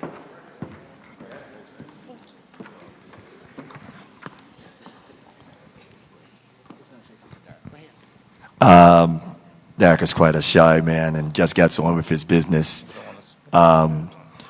He's been powerboat racing since he was 11 years old. And he's been racing around Bermuda. He's won around the island boat race many a times, too many to remember and count. He also, I think it's important to talk about Derek as a powerboat racer because he went away in the 80s, like 1988, 1986, 87, and he became a 3-time national champion in the United States. He actually had a person that he beat was like a national speed record holder for that category. And the headline, it basically, it read to the degree that Derek, they mentioned the gentleman first by saying, hey, he was going at about 92 or 93 miles an hour, and he came second to Derek, who was definitely up probably around 100 miles an hour. So Derek has been racing that long and took Bermuda to another level. A lot of people just didn't know that. So we celebrate him for that reason. And he's also a part of the Bomber Racing, which is, they started a very organized group of remote control scaled model boats. And back in 1980s, Derek had a scaled model boat, the same as his model boat that he was racing. So you could tell how long he's been actually racing model boats as well in terms of his boat career. And they race every weekend for about 7 months down at Ferry Reach, where he's won several championships again, being a model boat racer. So Derek, we definitely celebrate you for a lot of the work that you've done and work with young people. He's also, he was also his own mechanic for many years too. So he used to fix his own boat as well.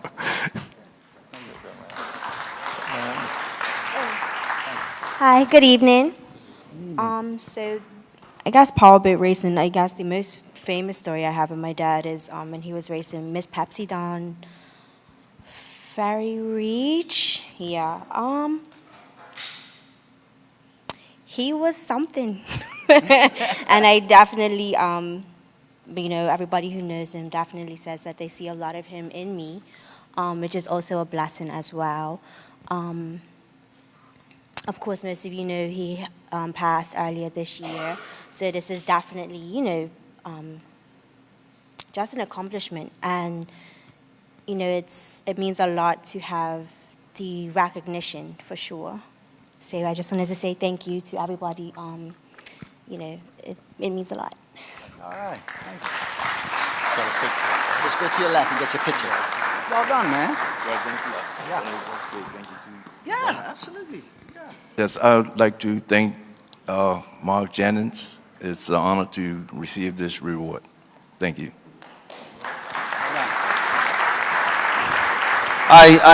I haven't seen, and in fact, I was speaking to Miss Lynch, Angela, and I was saying, that's the first time I've seen her daughter in ages, years, and I certainly wish your husband was here, because, boy, I could say to him, look, mate, you need to get a blood test. That daughter's not yours, man. She looks too good to be his. He definitely needs a blood test. Angela, you sure it's his? Can't be, looking that good. Sailboat racing. Gladwin Lambert, Sir, Senior. And Heath Fogo. I don't know if Heath is here. Every now and then I like to make a mistake on a name or something just to make sure people are listening, and only one person say it's Senior, Senior.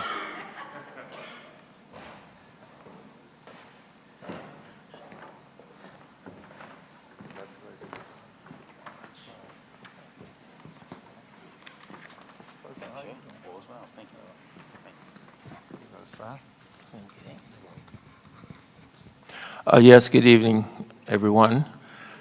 Burger Jennings, Thank you very much once again. I had the opportunity of being on the Sports Zone along with him, and I really enjoyed myself there. And so the sport of sailing, I have put 60 years at the West End Sailboat Club.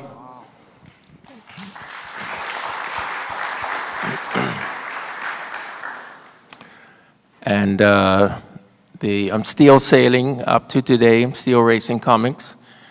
I've now, like some others, I'm sailing as well as into the administration. I'm the president of the Comic Class Association of the island, which involves all three clubs: East End Mini Yacht Club, Mid-Atlantic, and West End.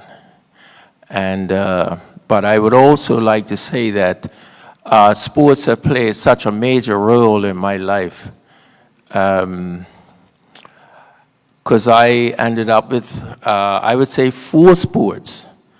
And with the sailing that I've always sailed, but also I played soccer, starting out at Somerset Eagles, and at 17 went to play with Somerset and end up being involved in the Hall of Fame team. And what a pleasure to play with people like Randy Horton, Clyde Bass, George Brangman, Brandon Brangman, Kenny Can, Rudy Miners, Clyde Burgess, goalkeeper, and so forth. Also, after my soccer days came to an end, I ended up starting to play tennis. So I started to play tennis a bit at Port Royal, and then myself and 4 others, Stanfield Smith, Dean Smith, Leroy Thompson, and Chesley Trott, we were the ones that started Port Royal Tennis Club. And it is now known as Temple of Tennis. Then I also, when I gave up playing tennis, I was also running. So I ran half marathons and 10Ks for about 12 to 14 years, like the Princess, and the International 10Ks, and 24 for majors twice. So I'm only saying that that the sport has played such a major role in my life, and I'm quite satisfied with myself as an individual. So I would also like to say to a lot of the parents, it's too bad it's not a lot of even the younger parents here, but I would like to encourage them to continue getting up on that Saturday morning where they work 5 days that week and would love to lay in Saturday morning. They will get up and take the kids, whatever sport they were in, to take them to the sport on that Saturday morning, which probably had to make about 9 o'clock. So I feel, Berger Jennings, keep this up. Sport is a major role in Bermuda, and we need it to continue.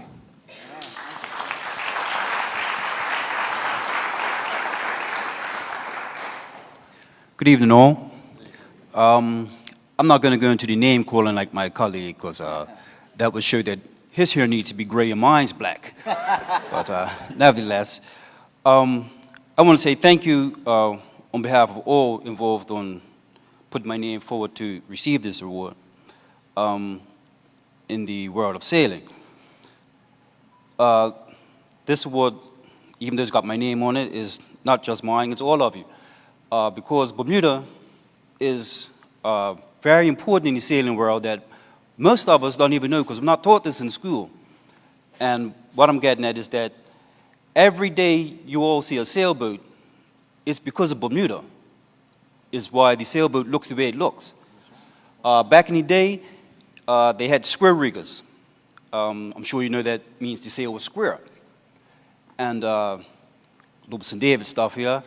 And the pilots, they had these gigs, they row out to the boats. And the first pilot to the ship got the job. And they equipped these boats with sails. And it was a triangle-shaped sail. And they recognized that these sails were so fast, and now, worldwide, when you see that triangle sail, it originated from Bermuda. So I just want to share that with you, that sailing in the world has got a lot to do with Bermuda. So, and once again, thank you, Berger. I appreciate this, and it's a humbling experience. Thank you. Congratulations. Let's go to the left. You know, it's, Heath, I'm glad you announced that. I am 62 years old, and I just learned about that and the Royal Sailing Plane in Bermuda last week. I'm 62, and I just learned that last week about the square sails coming from Bermuda. Sport fishing. Llewellyn Hollis and Eugene Rayner. Yeah, I don't remember seeing those two. Before we go into our community service, and we have 3 of them, and then we'll get to our major, I just would like to have just 2 giveaways that I promised. That one is from Medical House, and the other one is $100. So I'll do the medical first. Oh, I'm sorry, no, it's $50. No, I'm just joking. $50. Oh, it was $100? Okay. Medical House.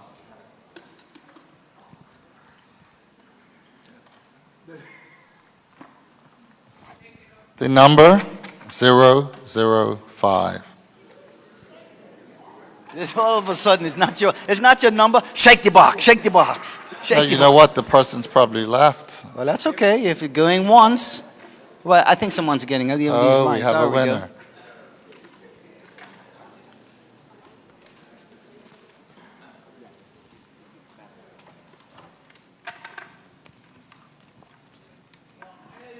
Here we go. We'll save you. We'll save you. We'll save you. Comes.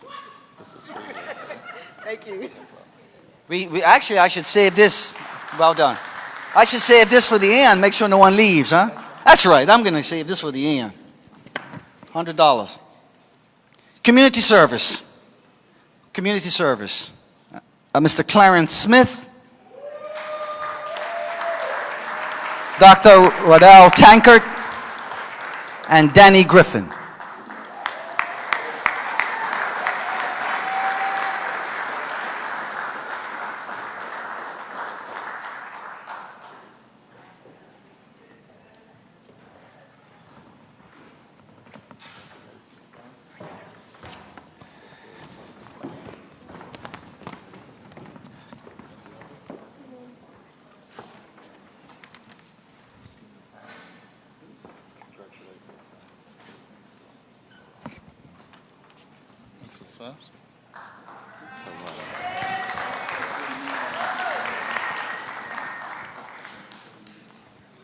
Good evening, everybody. First of all, I'd like to thank my friend Berger and Larry Hunt bought a ticket envelope to my house the other day, and we rambled on what it was about, but I didn't really pay attention to it. So I called Berger, and Berger ran on about things that I had forgotten about. I mean, Berger's telling me when he was 12 or something like that, things that I did. But first, I'd like to congratulate all those sportsmen that came in before me on, I was never what you might call a player. I wouldn't put it up here, sportsman. I never got into playing the sport.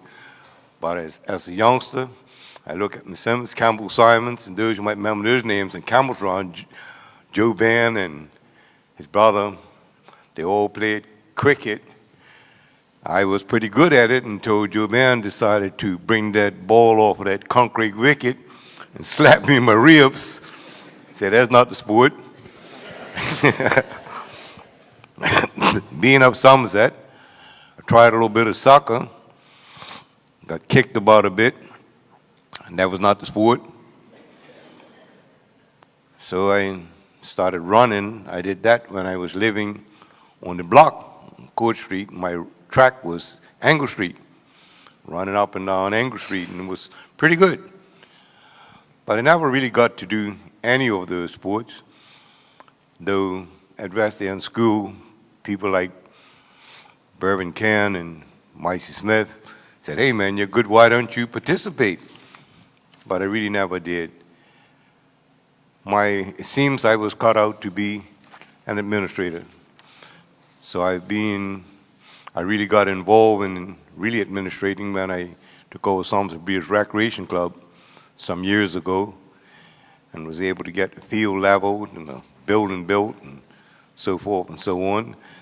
And then my kids got involved. My eldest son got involved in running with Clive Long and taking him on trips. And then my daughter got involved with Tiny Ming in softball, Pam, and she was doing well. And now I'm finding myself getting involved in all of these sports. And with Somerset Bridge, with cricket and the softball team and the soccer team. So I really got a pretty good experience administrating in most of these sports. But track seemed to be what got me hung on, because with Pam, she started running, and Kevin, everybody knows him, Kevin Smith. When Kevin started running, then I had to, and Kevin did very well, and Pam was doing great until she split her leg open. And playing as Tiny was pretty well disappointed because she was what he called him, a bunter or short run or whatever. But personally, my field turned out to be an administrator. And I got in with track, I got started, and Mr. Clive Long, he said we need a track club. So we took what was then the Bermuda Striders that had been running, and now everyone knows as the Pacers Track Club, and they've been doing well. We had people come in. So I've been involved in the administrative part of many sports over the years. And listen to Berger tell me things that he had done, I had to sort of like, what's he talking about? It happened so long ago, but it all came back, and it was nice. I'd like to thank you, Berger, because you had made me sit down and think. We do things sometimes, or I do things at times, not for the accolades I might get from it, but because it needs being done. And I've done that for many years. And it's nice when, you get times like this when it is recognized and there's a thank you. And I'm thanking all of you, all the administrators, the people who did it, for doing just that. Little thank you for what I have done. Thank you, guys.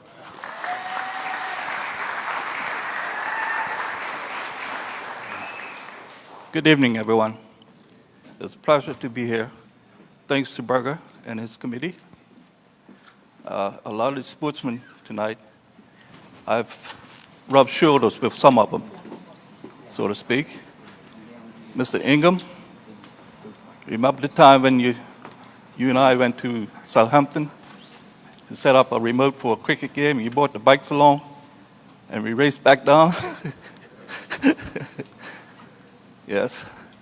And Berger, spent many days down the desert with you, rubbed shoulders with Gumbo Bean and his brother, Mal. I'm happy to see a lot of the youngsters that I had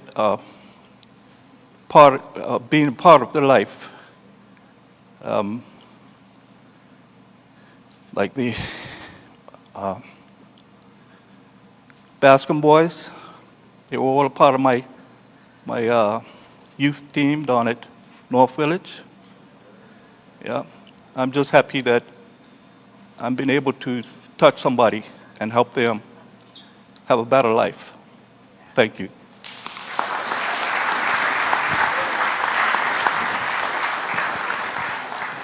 Good evening, Mr. Premier, Madam Minister Fogo, and Pete Tyrrell, ladies and gentlemen.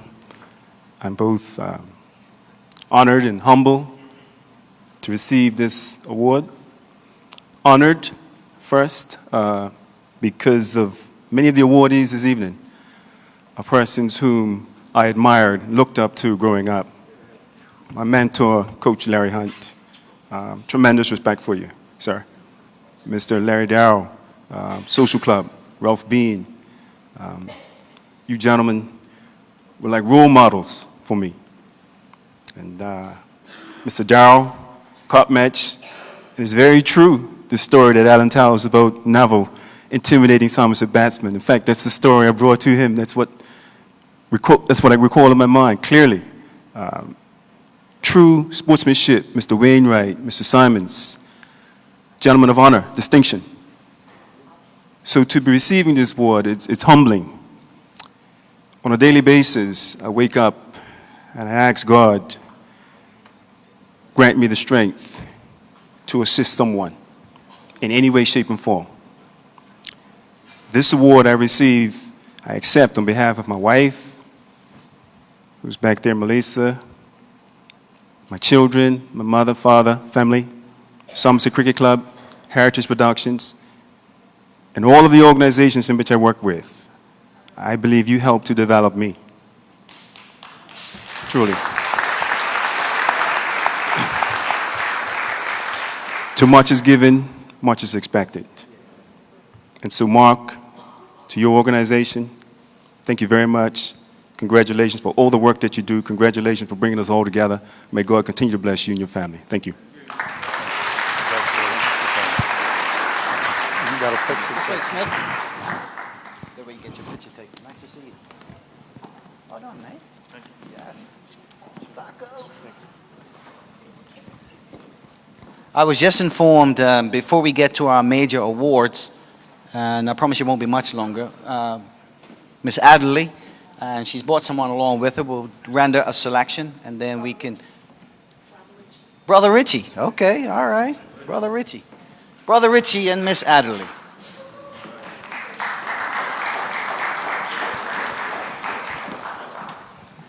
All right, I have Brother Richie with me. Check. All right, good evening, everybody. My name is Brother Richie. Of course, this is Loretta Adderley. I heard she's done blessed the place already. We want to dedicate this song, of course, to all of the winners tonight, all of the winners that have been recognized, but even to all of the winners in the audience. The very fact that you are here means that you are winners. So again, we celebrate all the winners in this building tonight. Loretta Adderley, Brother Richie, Randy Chang. You can bring it up. Yeah.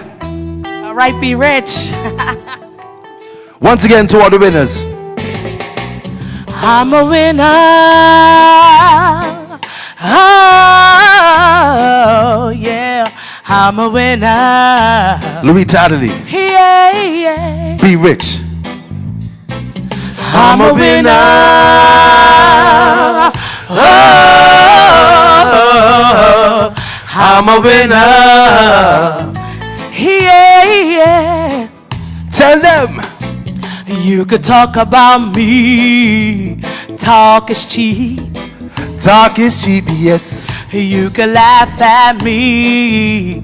I got the last laugh. She got the last laugh. You can plot and plan against plot me. And plan. I know who's I She am. knows who she is. I decree and I declare I am a winner. Tell them. I'm a winner. Oh, I'm a winner. Yeah, yeah. Oh, I'm a winner.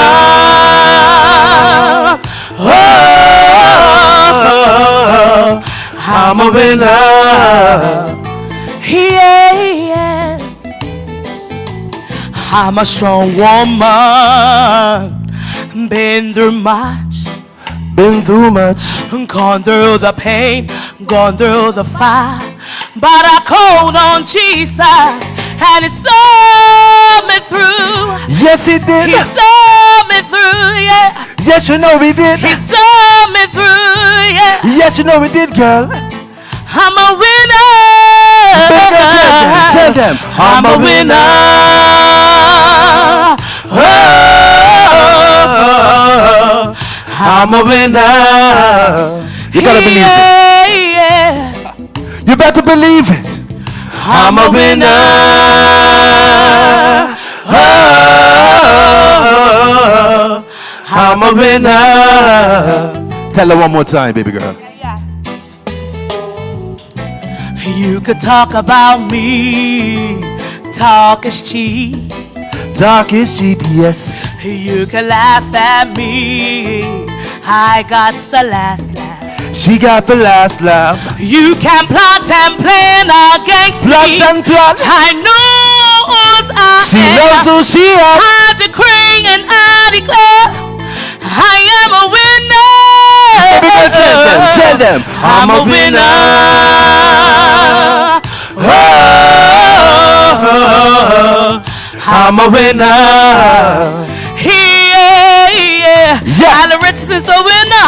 Bermuda. I'm a winner. Oh, I'm a winner. Yes. Thank you. Bless up.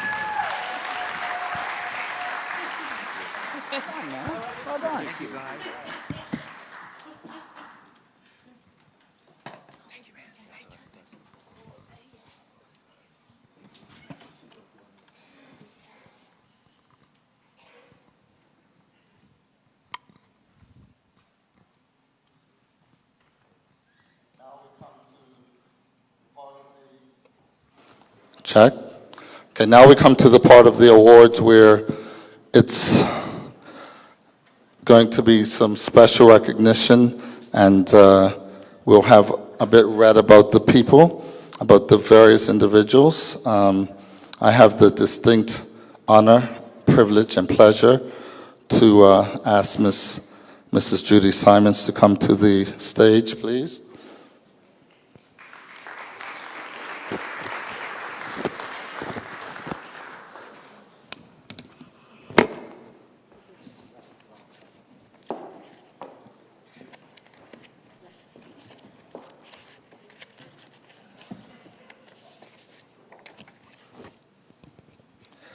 Mrs. Judy Simons, current president of the Bermuda Olympic Association Committee. She has been in this post since 2008. Prior to that, she was the Secretary General from 2000 to 2008. She was a member of the BOA since 1996. In addition, I think I better leave them on. She was the president of the Bermuda Ladies Hockey Association for 10 years. Also, she was a member of the Government Sports Awards Committee since its inception, way back, I believe, in the late 1980s until 2008. I had the privilege of serving on that committee with Mrs. Simons. She is also currently on the Central American and Caribbean Executive Board. She has been re-elected to serve again while in her 9th year, with the term culminating in 2023. She is also on the IOC Educational and Cultural Committee. As it was alluded to earlier, she is married to Mr. Campbell Simons, a former cup match batsman for Somerset, a former century maker himself, a wonderful lady with a beautiful personality, a lovely smile, very cordial. Mrs. Simons, on behalf of the people of Bermuda, I wish to say thank you for your unwavering dedication to sports administration in these Isles of Bermuda. It is indeed a pleasure to script and articulate these words of commendation. Please receive your just awards and acknowledgement. Congratulations.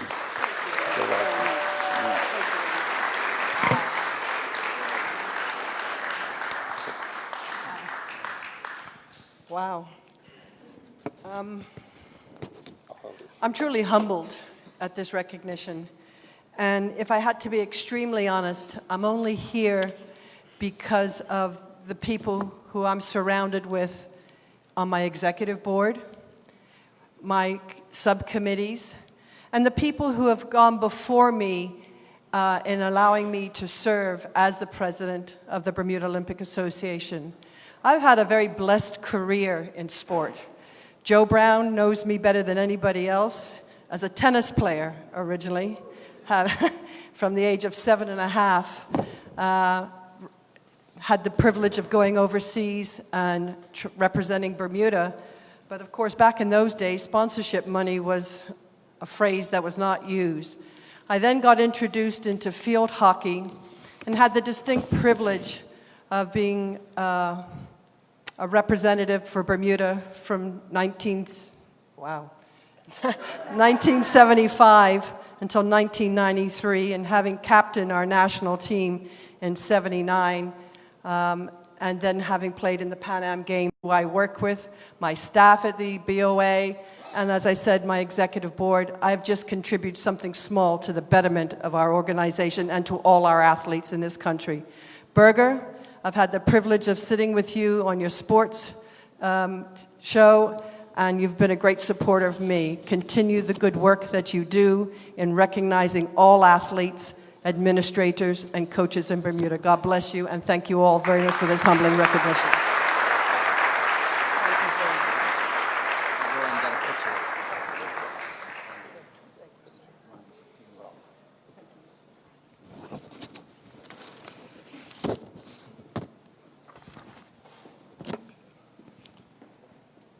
The next recipient, I'm just going to ensure that I have it right.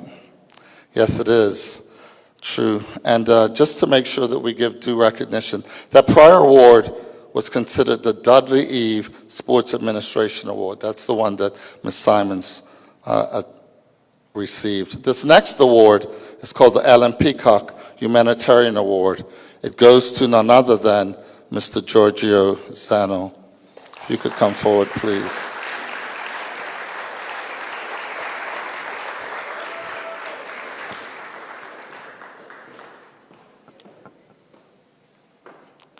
Good evening, Mr. Zano. I have a few words to read. As I was researching Mr. Zano, to be honest with you, I turned to numerous different Royal Gazette articles, and I said to Mr. Zano before he came in this evening out in the hallway, I said, "Sir, your life has been very interesting.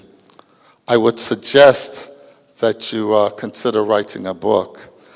Such has been the plethora of various activities and sports achievements that he's done. Mr. Zano comes from Italy, came, I believe, in the 1960s. He discovered running in his 30s while helping his son Marco to train for a school sports day. That's the father rule. And the story in the Royal Gazette, Mr. Zano, says that you took off like a lightning bolt, not understanding the dynamics of running. And then after you had to stop and huff and puff, your son came running past you. And that was a wake-up call to you to get into running. That and the fact that there's a story about you running 2 miles. And as we know, a really good miler would do it in 4 to 5 minutes. And Mr. Zano did 2 miles in an hour and 12 minutes. And it says that Mr. Jim Butterfield said to you, "Well done, but I think you could do better." After that, the story says that you got up at 5 o'clock in the morning, started running, and the rest is history. But I have to tell what some of that history is. The London Marathon, the Boston Marathon, a Nepal Marathon where, and this was really interesting, that they only allowed persons under the age of 65 to enter, but Mr. Zano was over the age, I think at about 70. And so would you believe it, that he had to undergo a series of medical tests with 8 different doctors before they would allow him to enter the race. But the wonderful thing about that is, since then, they've now opened the race up to more persons of his seasoned age, so that they too, yes, I've learned from Ellen how to be articulate. They now opened it up for more persons of his age who are physically fit and able to compete in such a race. But besides that, Mr. Zano has the distinction of being a member of the British Empire. He was appointed such an award in 2013 and did travel to London and was recognized by, unfortunately not the Queen, the Prince, yes, one of the sons. But tonight, sir, your honor is not for all of your achievements in running, because we read that you've run over 56 marathons, but rather, and you notice I'm not looking at the script because such was the case of me being enthralled with your compelling story. The fact that your philanthropic contributions to Bermuda are numerous and worthy of having this acknowledgement tonight. And I speak about contributing to the Bermuda Diabetes Association, the Lions Club of Bermuda, the Rotary International, St. Joseph's Catholic Church, Cedar Bridge Academy, and Devonshire Colts, just to name a few. I think that deserves a round of applause.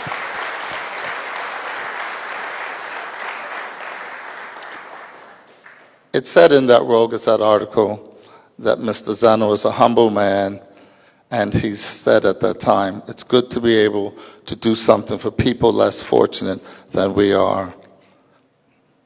Sir, it gives me great pleasure to say thank you on behalf of the people of Bermuda for all that you've done for us.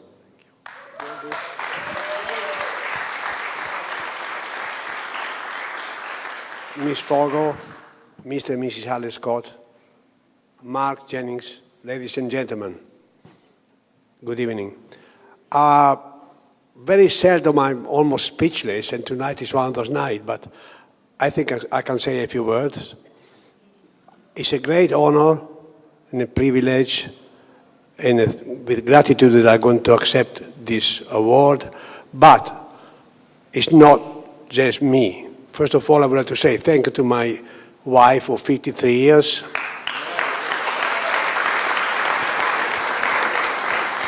Our two sons, that they helped me running, and they helped me in any way they could, in any facet of my life.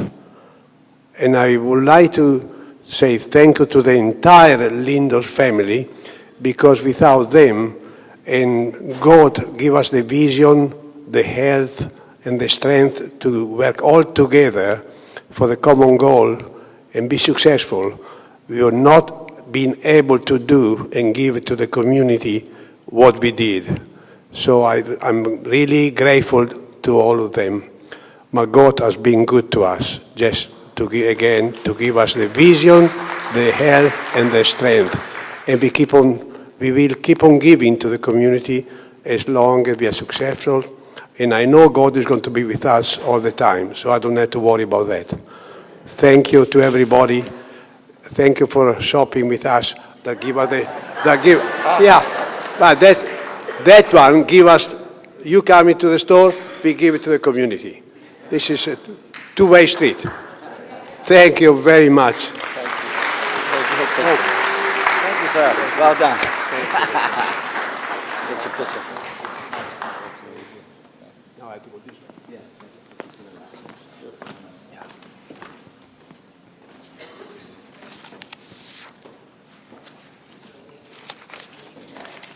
That's right, this is the name of the award.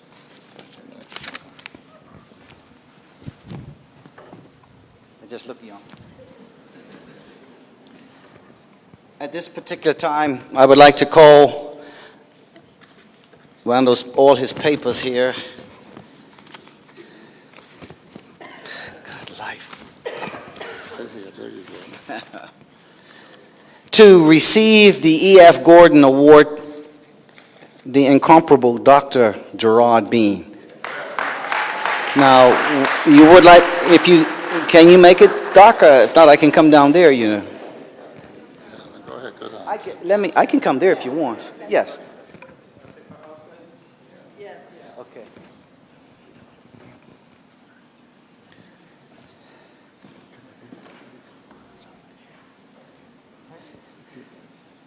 Right. Well, I have the distinct pleasure and honor to honor and award someone that has literally given his life to Bermuda sports in the area of administration. He's always been a man of integrity. He's always been very meticulous. He's a stickler for the Constitution. In his past role, he's also been the Provincial Grand Master of the Irish Constitution in Bermuda. And I can tell you now, there wasn't much he allowed to go through. If it was not in the bylaws and in the constitutions and so forth and so on, then Dr. Bean certainly didn't allow such to go on. And I thanked him for that. We are certainly better Masons for that. To his years, upon years in the Bermuda Football Association, he guided and directed them through some turbulent times at once, but now they seem to be flourishing. And I commend Dr. Bean for that. I don't want to keep him up here long. I do thank you, sir, and I do honor your presence tonight because I saw you came in not too long ago, and you always used to tell me about be on time, be on time. You were late tonight, sir. That was the time I was directed to attend. You see what I mean? It's such a stickler. But we do honor you, Dr. Bean. You've been a pillar of strength. And not only in the sporting profession, but also in your career as well. You know, at one time he was known as one of the better optometrists here in Bermuda, and he was running his business. But Doc, I congratulate you, I honor you, and this is a small way of saying to us that, and to show you our appreciation for all that you've done in this community and this island of Bermuda. And I would like for you to say a few words, if you can. I'll limit it to a few. I'm very happy to be here this evening and to be honored in this regard. It is something which you don't look for, but sometimes it follows you. And I'm very grateful for the fact that I had a good family, my wife, my daughters, who have helped me along the way. Now, you see, I need a little assistance in myself, and therefore, I'll limit myself to those remarks. Thank you. Yeah, I knew you couldn't stay up too long. I don't want to keep you up here too long.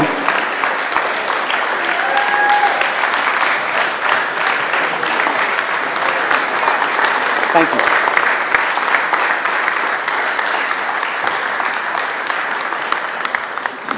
Folks, we have two final awards, one for Mr. Jerry Swan and one for Mr. Dennis Wainwright.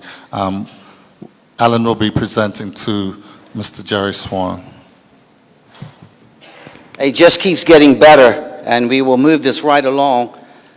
During his early years with Pembroke Juniors, where he spent many hours and days at the desert, as he likes to call it, and then moving on to Devonshire Rec, and I'm talking about his formative years as a football player, and then moving on to the cricketing. In fact, let me share this about Mr. Swan, which he doesn't know, and this is the first time he's heard this. In 1970, I attended Salters Grammar School, and I met a man there, the late Randy Benjamin, that some of you probably know quite well. And such an impact that Mr. Benjamin had on me that I wanted to become a PE teacher. And then as time progressed, and I started playing a bit of cricket and so forth, I met and I saw Mr. Swan. And Mr. Swan and Mr. Benjamin, they appeared to be very close. So for me, naturally, I said to myself, if he's that close to Mr. Benjamin, there must be something special about him. So I just started from afar looking at him. And I knew he played a bit of football. I knew he was involved in track and field. That's legendary as a national coach and so forth and so on. But then one Sunday afternoon, I was about 13. I was playing with St. David's. I was out Devonshire Rec. And I saw Jerry Swan playing cricket. And that, for me, stood in my mind. And that's been over 50 years ago. That stood in my mind. And I started looking up towards him. And never really said anything. But I looked up towards him because I said, here is a man that excels in football, excels in cricket, national team coach. And most importantly, he was very close to Randy Benjamin. So I said, he has something that certainly exemplified what is all good and precious in a person. Mr. Swan's life and years spent in track and field as the national coach, and even participating in the triple jump. In fact, I'm certainly glad he's here tonight because I can put on record, yes, Mike, he would have beaten you in your day. We had that discussion many times, but I said Mr. Swan would have definitely beat you in the triple jump. But you're known by the fruits. A tree is known by the fruits that he bears. And I'm thinking that Mr. Swan's greatest asset, regardless of all the accolades he's done in sports, I would imagine his greatest accolades is nurturing and growing the young athletes that Bermuda has produced. And he, under his tutelage, they have produced some of the best athletes that we have ever produced. And it was quite evident that the impact that he has when you have, as a former teacher myself, it does me a world of good when I see some of my early students from 1981 to 83, when they actually see me come up, "Hey, Mr. Richardson, how are you?" And tonight, I got that same feeling when Mike and Donna spoke of Mr. Swan. So you see the impact that as a person you can have on young people's lives. To this day, they owe their greatness to this man right here. So tonight, we honor Mr. Swan. Not only has he made his mark in the sporting arena, but I also got from him, he's also in charge, and the reason, let me tell you why I'm saying this, the Heritage Agency Bermuda Limited.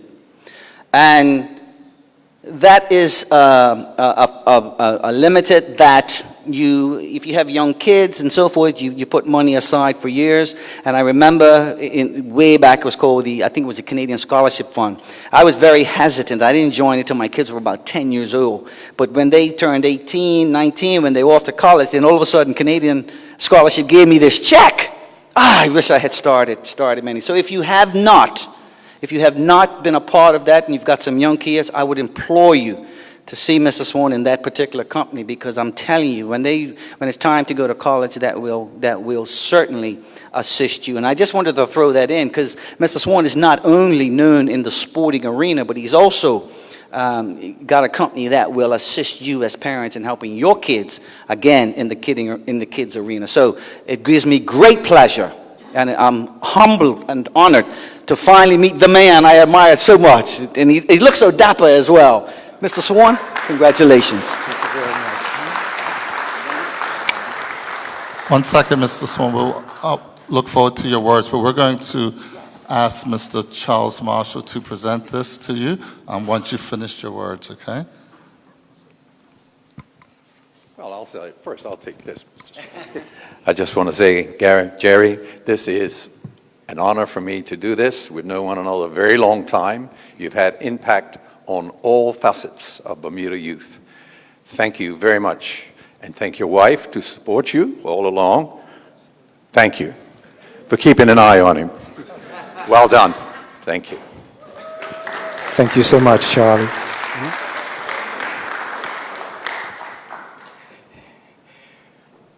Good evening, everyone.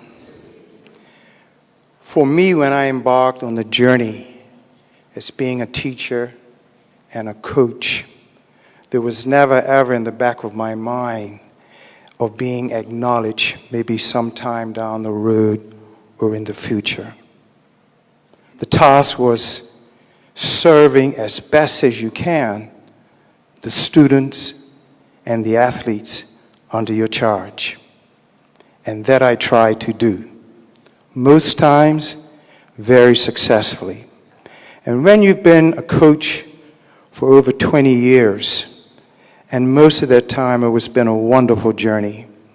It wasn't just about me being a coach, because if you're really worth your salt, if you really want to make an impact and be meaningful to the lives under your charge, you've got to learn about them. You've got to understand them. You observe them in sessions. You identify the weaknesses and the strengths. Whatever you identify as weaknesses, you do things to take that from the category of being weak and transfer it to the category as one of their strengths.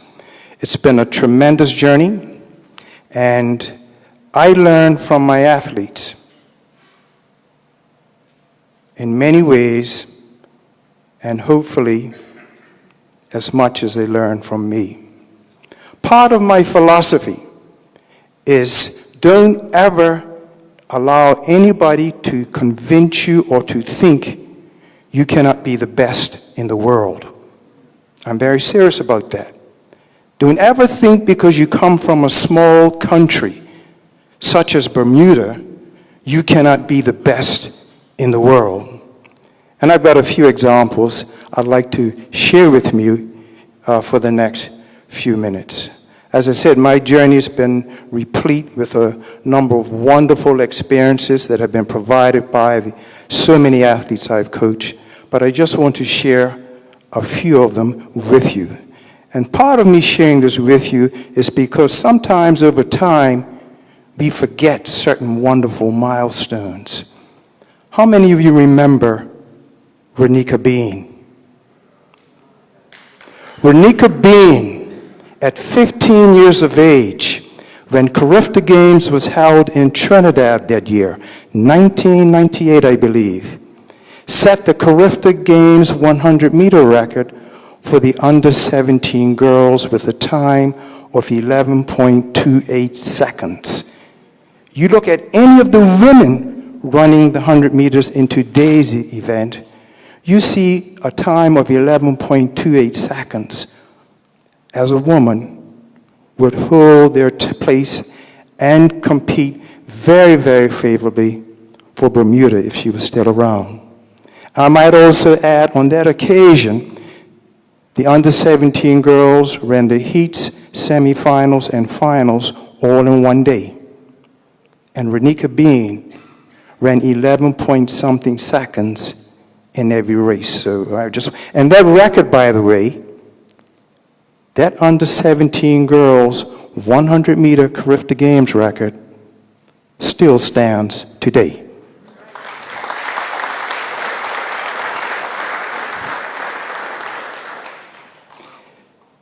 During my journey, you come across athletes, and sometimes it's not always directly involves competition or the track and field. There's a human aspect to it. And I'd like to take you to 2009. It was in St. Lucia. The first time St. Lucia had ever hosted the Carifta Games at their new stadium on their new track. That year, 2 female athletes, 2 sisters, one in the under-17 females age group, one in the under-20. Their mother was seriously ill at a hospital in the U.S. Carifta was in April of that year. Those 2 young ladies ran with a passion.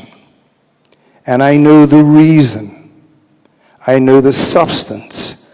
I know the essence to that extra effort they were making. They were making it on behalf of their mother, who in May the following month died in the U.S. I'm talking about Taylor Ashley Bean and Alexis Bean. I don't know if you remember those names. Taylor Ashley ran a time faster than she had ever run. She placed 5th or 6th in the under-17 girls 1,500-meter final. Her time on that occasion would have earned her a medal in any other Carifta Games prior to that. Her sister Alexis competed in the under-20 girls 1,500-meter final. Alexis, similar to her younger sister, ran her heart out. Her legs hurt at the end. And at the end of it, she had secured a silver medal, a new junior women's 1,500-meter national record. So that's some sort of emotion at times that's attached to her running. Brian Wellman. How many of you heard of Brian Wellman? Do you remember? Brian Wellman set and held the IAAF's World Indoor Championship record from 1995 to 2004. The World Indoor Championships are held every 2 years. And so for 9 years, no athlete, no other athlete from any other country around the world was able to surpass the triple jump record, the men's triple jump record that Brian Wellman set, which was over, I'll say this in feet. Most of you would relate it better to feet than in meters, which was over 58 feet, which is about 5 feet longer than Mike Sharp's record, by the way. So Brian Wellman was one of those athletes. Brian is about my height. He believed in himself. And the final one I'd like to mention is Clarence Nicky Saunders. Nicky Saunders represented Bermuda for approximately 16 years, from junior level to Olympic level, Olympic finalist. But his most crowning achievement was at the Commonwealth Games in Auckland, New Zealand in 1990. He set the men's high jump Commonwealth Games record that year. And Bermuda, you ought to feel not just proud back then, you should feel proud even now, because that record that Nicky Saunders set back in 1990 still remains the men's high jump Commonwealth Games record today. And next year, it'll be 30 years that a Bermudian, a son of the soil, has held a Commonwealth Games record. So I just wanted to sort of share those things with you, and at least for very briefly, be part of the journey that I had with so many athletes over that period of time. A number of junior athletes who brought Bermuda approximately 150 medals at Carifta Games and Junior CAC. So I'd like to thank you folks for attending, supporting this event. I'd like to thank my wife and my 2 sons who live and reside in the U.S. for being part of that journey and supporting me. But common to all the presentations tonight, every single one of them, is Mr. Mark Jennings and his committee. And I'd like to thank them for what they've done, for taking the time, going through, doing all the research and all the preparation. And I truly appreciate the recognition that I'm receiving this evening. Thank you so much. Mr. Marsh wants to say a few words before you go get your picture. Thank you, Jerry. Well done. Ladies and gentlemen, I just want to have just a very short few words to say, and I won't keep you any longer, but this is important from my perspective, and I think is to pay tribute to Dr. Gerard Bean, who I've known for pretty close to 70-odd years. He has gone through turmoils in sports, and we wouldn't be where we are today if it was not with his leadership, his dedication, and his sacrifice that he made for all of us, not just in football, but in all the sports. He was one of the leading members, and he was the president of the Olympic Association with Judy there. He's had a dynamic effect on sports into Bermuda. He's affected lives that we don't even know anything about. And he has done a tremendous job. And I'm very happy for Mark and his committee to recognize him. I know he's been recognized by others, etc., but I felt that I needed to speak from my heart to tell Jerry and his family, thank you. He took us through turbulence of segregation all the way up to where we are today, and we are a lot stronger for it, and he was our leader. And we owe him a very, very great round of applause, and I'm just privileged to be here to say that. Thank you.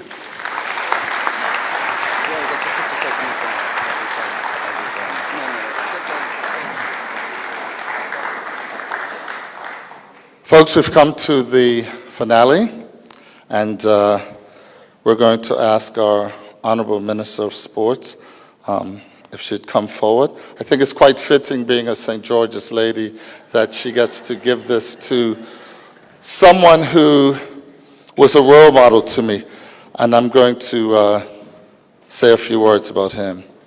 Dennis Wainwright definitely has a special place in my heart. For as I said, I had the honor of walking out to the wicket with him in 1976 as a 16-year-old colt. My abiding memory was the nature of the atmosphere that day as we walked across the boundary ropes near the clubhouse to enter the fray. I recall how electric the atmosphere was. With horns blasting, the noise level was intense. Cup match for the first ball was an unreal experience. Of course, he took the first ball.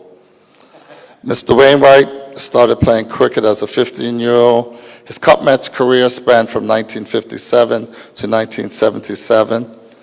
He was also, I'm going to say this before I forget, the president of the Bermuda Bodybuilding Association. He was a local referee. He played in the Bermuda team in 1967 that won a silver medal at the Pan Am Games. As a wicketkeeper, he became Bermuda's #1. He played with and against the best. Sir Garfield Sobers was someone he got to play against. He opened the batting in England with Sheridan Rayner, and they scored together 250 runs between them. He scored 123 on that day. One thing I will tell you about Dennis is he was immaculately dressed, and he was somebody who did something I'll never forget. One day, Ricky Hutzel, Mr. Scott, a youngster, was walking out to bat with him, and Dennis noted he had some black socks on. No. Excuse me, young man. Go back and change those socks, even if you have to borrow some white socks, but you won't be going on the field with me looking like that. That stuck with me. Those of you who know Dennis, he had this trademark handkerchief. When I grew up, I lived with an Irish family for 7 years. When they came here for my wedding, the lady said something I'll never forget. Mrs. Wainwright, excuse me, but she said, and this was a very huge compliment, she said, "Wendell, I saw this man today. He was the most gorgeous thing I've ever seen." I don't think I've ever told Dennis this. She said, "He's the most handsome man I've ever seen in my life." Dennis, she was referring to you. That was my American mother. But played for Flats, St. George's, Point Hill Stars, Bermuda Wanderers, Island Picks, the Bermuda national team. And I think the most fitting tribute, Mr. Simons, is he had the privilege and honor of playing on your team that went from 1960 to 1969, never losing and winning the majority of those matches.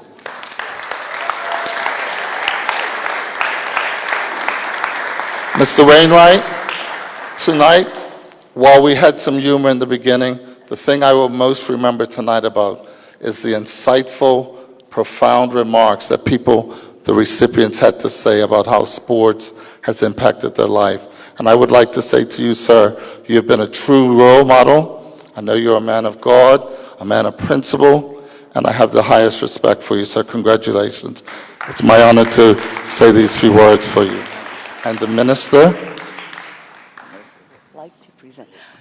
It is indeed my great pleasure to present Mr. Wainwright with this trophy, and everything that Wendell said is correct.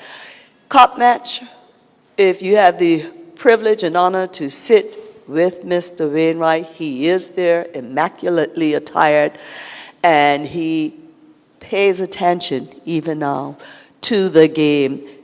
Makes his critique and criticism and points out where he thinks that, especially when we're talking about our beloved St. George's Cup match team, where they either went wrong or what they're doing right in terms of securing a game. And so, I can't remember having grown up without Mr. Wainwright there representing St. George's, and that is the truth. And so St. George's thanks you, Bermuda thanks you, and we thank you for your sporting leadership. And as has been pointed out, you had a fine teacher, Mr. Simons, And you have done him and Bermuda proud. And when I say Mr. Simons as being the captain for St. George's, and you have done Bermuda proud in everything that you've done. And indeed, I've had the privilege of being in the gym with his wife. And so they are a family that believes in doing everything to 150%. If you want to be the best, you have to be willing to train, even when people aren't there watching you. He epitomizes that. Thank you. And folks, it would be remiss of me not to say that Mr. Wainwright's award is a Lifetime Achievement Award. Mr. Wainwright, I'll hold this for you, sir. Good evening, ladies and gentlemen. You know, I've come this far by faith. God has been good to me. I remember my grandmother used to say to me when I was going through some difficult times as a youngster and trying to do good, she'd say, Dennis, keep doing what you're doing. God's going to bless you. God's going to bless you. And I've lived to enjoy the blessings of God. I would say this, and I've said it before, everything, you hear me? Everything I put my hands to, I've been successful. And that has been God's blessings. Football, I started with flats, I went to Wellington Rovers. I got my first FA championship in Wellington Rovers. Came to Social Club, and I was in the team that held the trophies for 3 years, undefeated. Pan American Games, I was in the squad. I played in the Pan American Games at the finals. When we received the silver medal, Mexico beat us in the finals in overtime. When I finished playing, I went to refereeing. I started with the Eastern Soccer League, and because things got so competitive down there, I said, well, if I'm going to go through this, I must have been the BFA. And I came to the BFA, and I was very fortunate because in the BFA at the time, we had referees. Referees, I mean, we've never had it before, and I don't think we'll ever have it again. I mean, I can speak of Mr. Charlie Marshall here, FIFA referee. We had about 2 or 3 FIFA referees. And so I learned from the best. I learned from the best. I became a Class 1 referee. And when I speak to some guys, they say, well, you know, I don't remember you refereeing. I said, yeah, you're right. And someone spoke tonight about when you've done a good job, people forget. They don't know who the referee was. You know, I've been a player and I know how to deal with players. You know, and learning from the best made me as good as I was as a referee. And I became the referee president. I had 1 term in the BFA as administrator under Mr. Gerard Bean. And I felt that it was getting a bit too much for me, playing and administrating and so forth, so I gave that up. I've always been a person that had to participate. I'm not a spectator up until today. I'm not a spectator. I'll sit down for 2 minutes, but I'm looking, where can I fit in? And as a result, I think I've played as many or more sports than anyone in Bermuda. I mean, martial art, I was a brown belt, and jiu-jitsu under Bernal Williams. Table tennis, Mr. Joe Brown still here? Yes, yes, I think I taught him table tennis. He was a great table tennis player. When I decided to play lawn tennis, I was told by a gentleman who was very good in his day. He saw me hitting the ball against the wall at tennis stadium, and he says, now, if you're going to play tennis, learn the basics of the game. And I took lessons from Charles Dauphin and Al Smith. And in no time, I was beating guys who had been in the game quite a while, and they couldn't understand it. is because I learned from people who knew how to play. But Berger, I want to say this here. In spite of, you're still a champion in my book.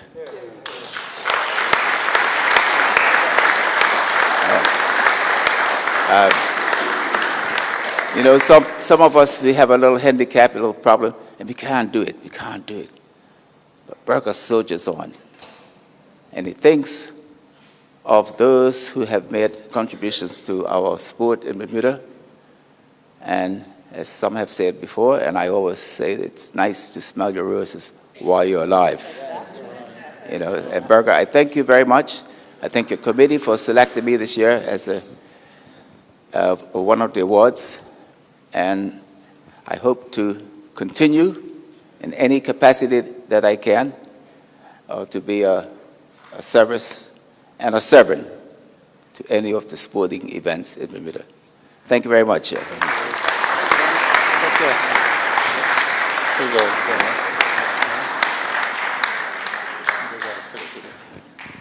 I'll finish it off. Can I get that down this? Help it on. Yeah, okay. You said you need everybody else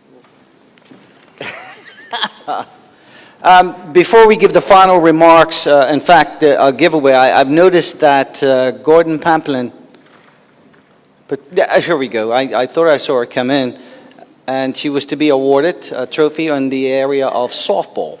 So you can please come up.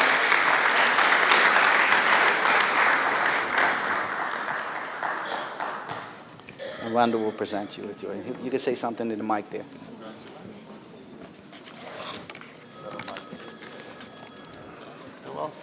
Thank you very much. This is really indeed a special honor. I did, when I was invited to attend tonight, and Minister, forgive I'm sure protocol has well been established, but when I was invited to come, I did mention to the person who handed me the invitation that I was going to be off island, and I was actually flying back today. I literally just got off of WestJet, got in my car, got in a taxi, went home, got my car, and came straight here. Because it was important to me.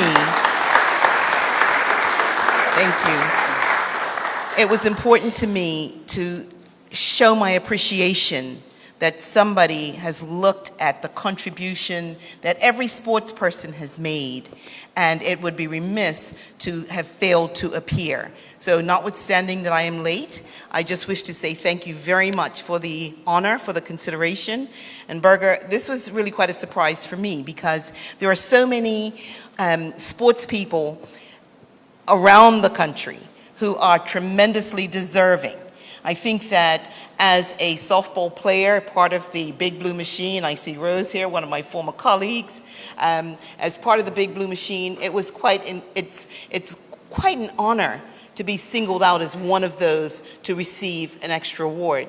But I believe that what also happened is after actually playing the game, and even while I was playing the game, it was so important to give back because I chose to learn how to umpire the game. I've always been taught, never play a game if you don't know all the rules. You want to be able to challenge the person who's in authority in case they get it wrong.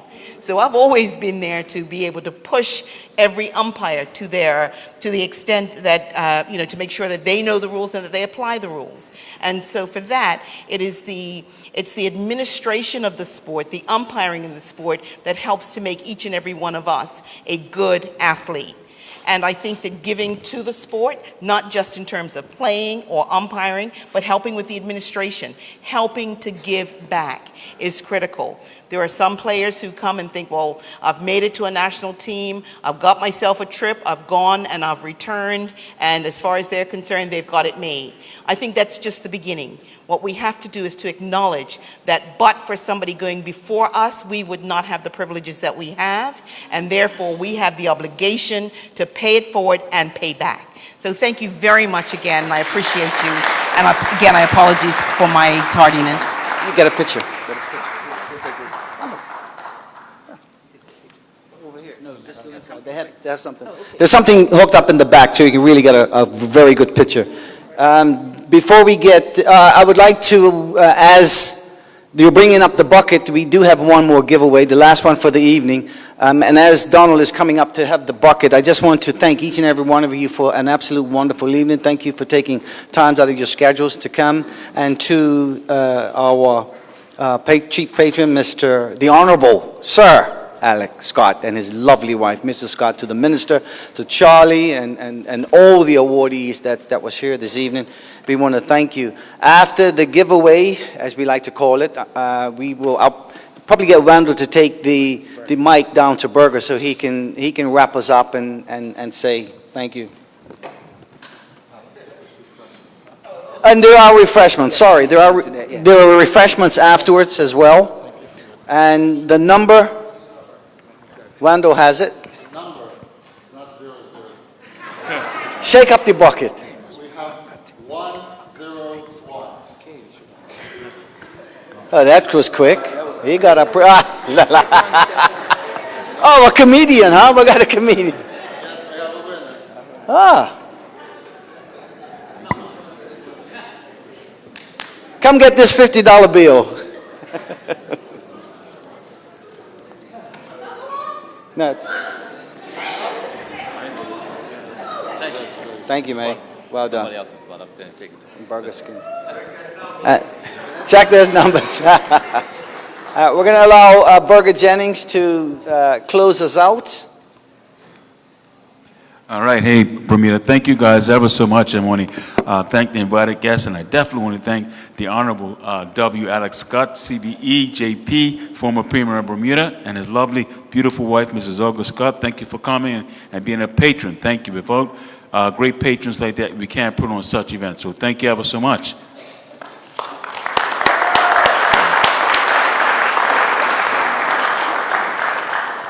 And again, I want to say a special thank you to the Honorable Minister, Ms. Lavita Fogo, JPMP. Thank you ever so much as well. Thank you.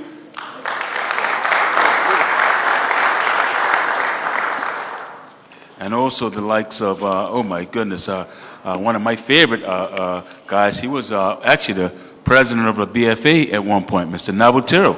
Yes. And of course, I can't forget our good friend who's always been around, always in the background, helping us out, Mr. Charlie Marshall. Thank you, Mr. Marshall.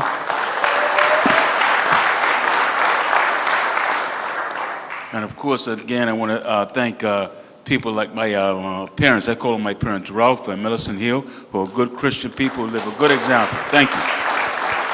Yeah. And right quick before we get out to eat, hey, of course, you know I can't do this by myself, and a lot of people don't know. This was actually the idea of my good friend. We were talking, Mr. Donald Norfolk, because we were thinking about honoring players of Devonshire Rec, and he said, hey, maybe at some point we could do all of Bermuda. So Donald, thank you for the wisdom.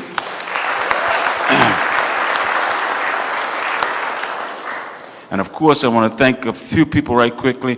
Of course, Mr. Larry Muscle Hunt always gives me good advice and on different things. Thank you, Mr. Hunt. Thank you very much.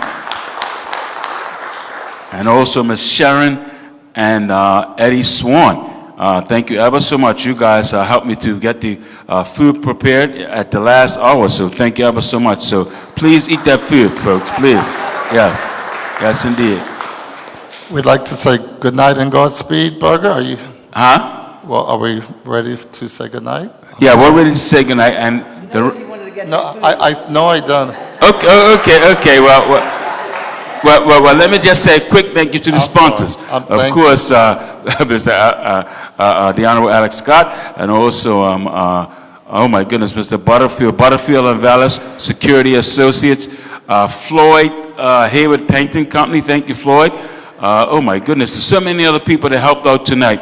Thank you guys ever so much. And also Roxanne, I'll call her Roxanne Daniels, but anyway, thank you, Mrs. Daniels, ever so much. And thank everybody, LeGreg Smith, Eugene, Jill, all my good friends. And that's why, folks, even with my little handicap, I don't have to live in the living assistant facility because I have a great support team with great staff allowing me to live on my own. So thank those guys ever so much.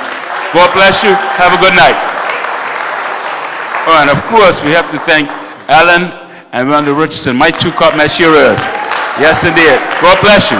And good night. See you next year. For those persons with the huge awards, we have the boxes in case you want to keep them safe. Alan can pass them down. And again, I thank you to our sponsors who, without you, this would not be possible. Safe journey home, folks.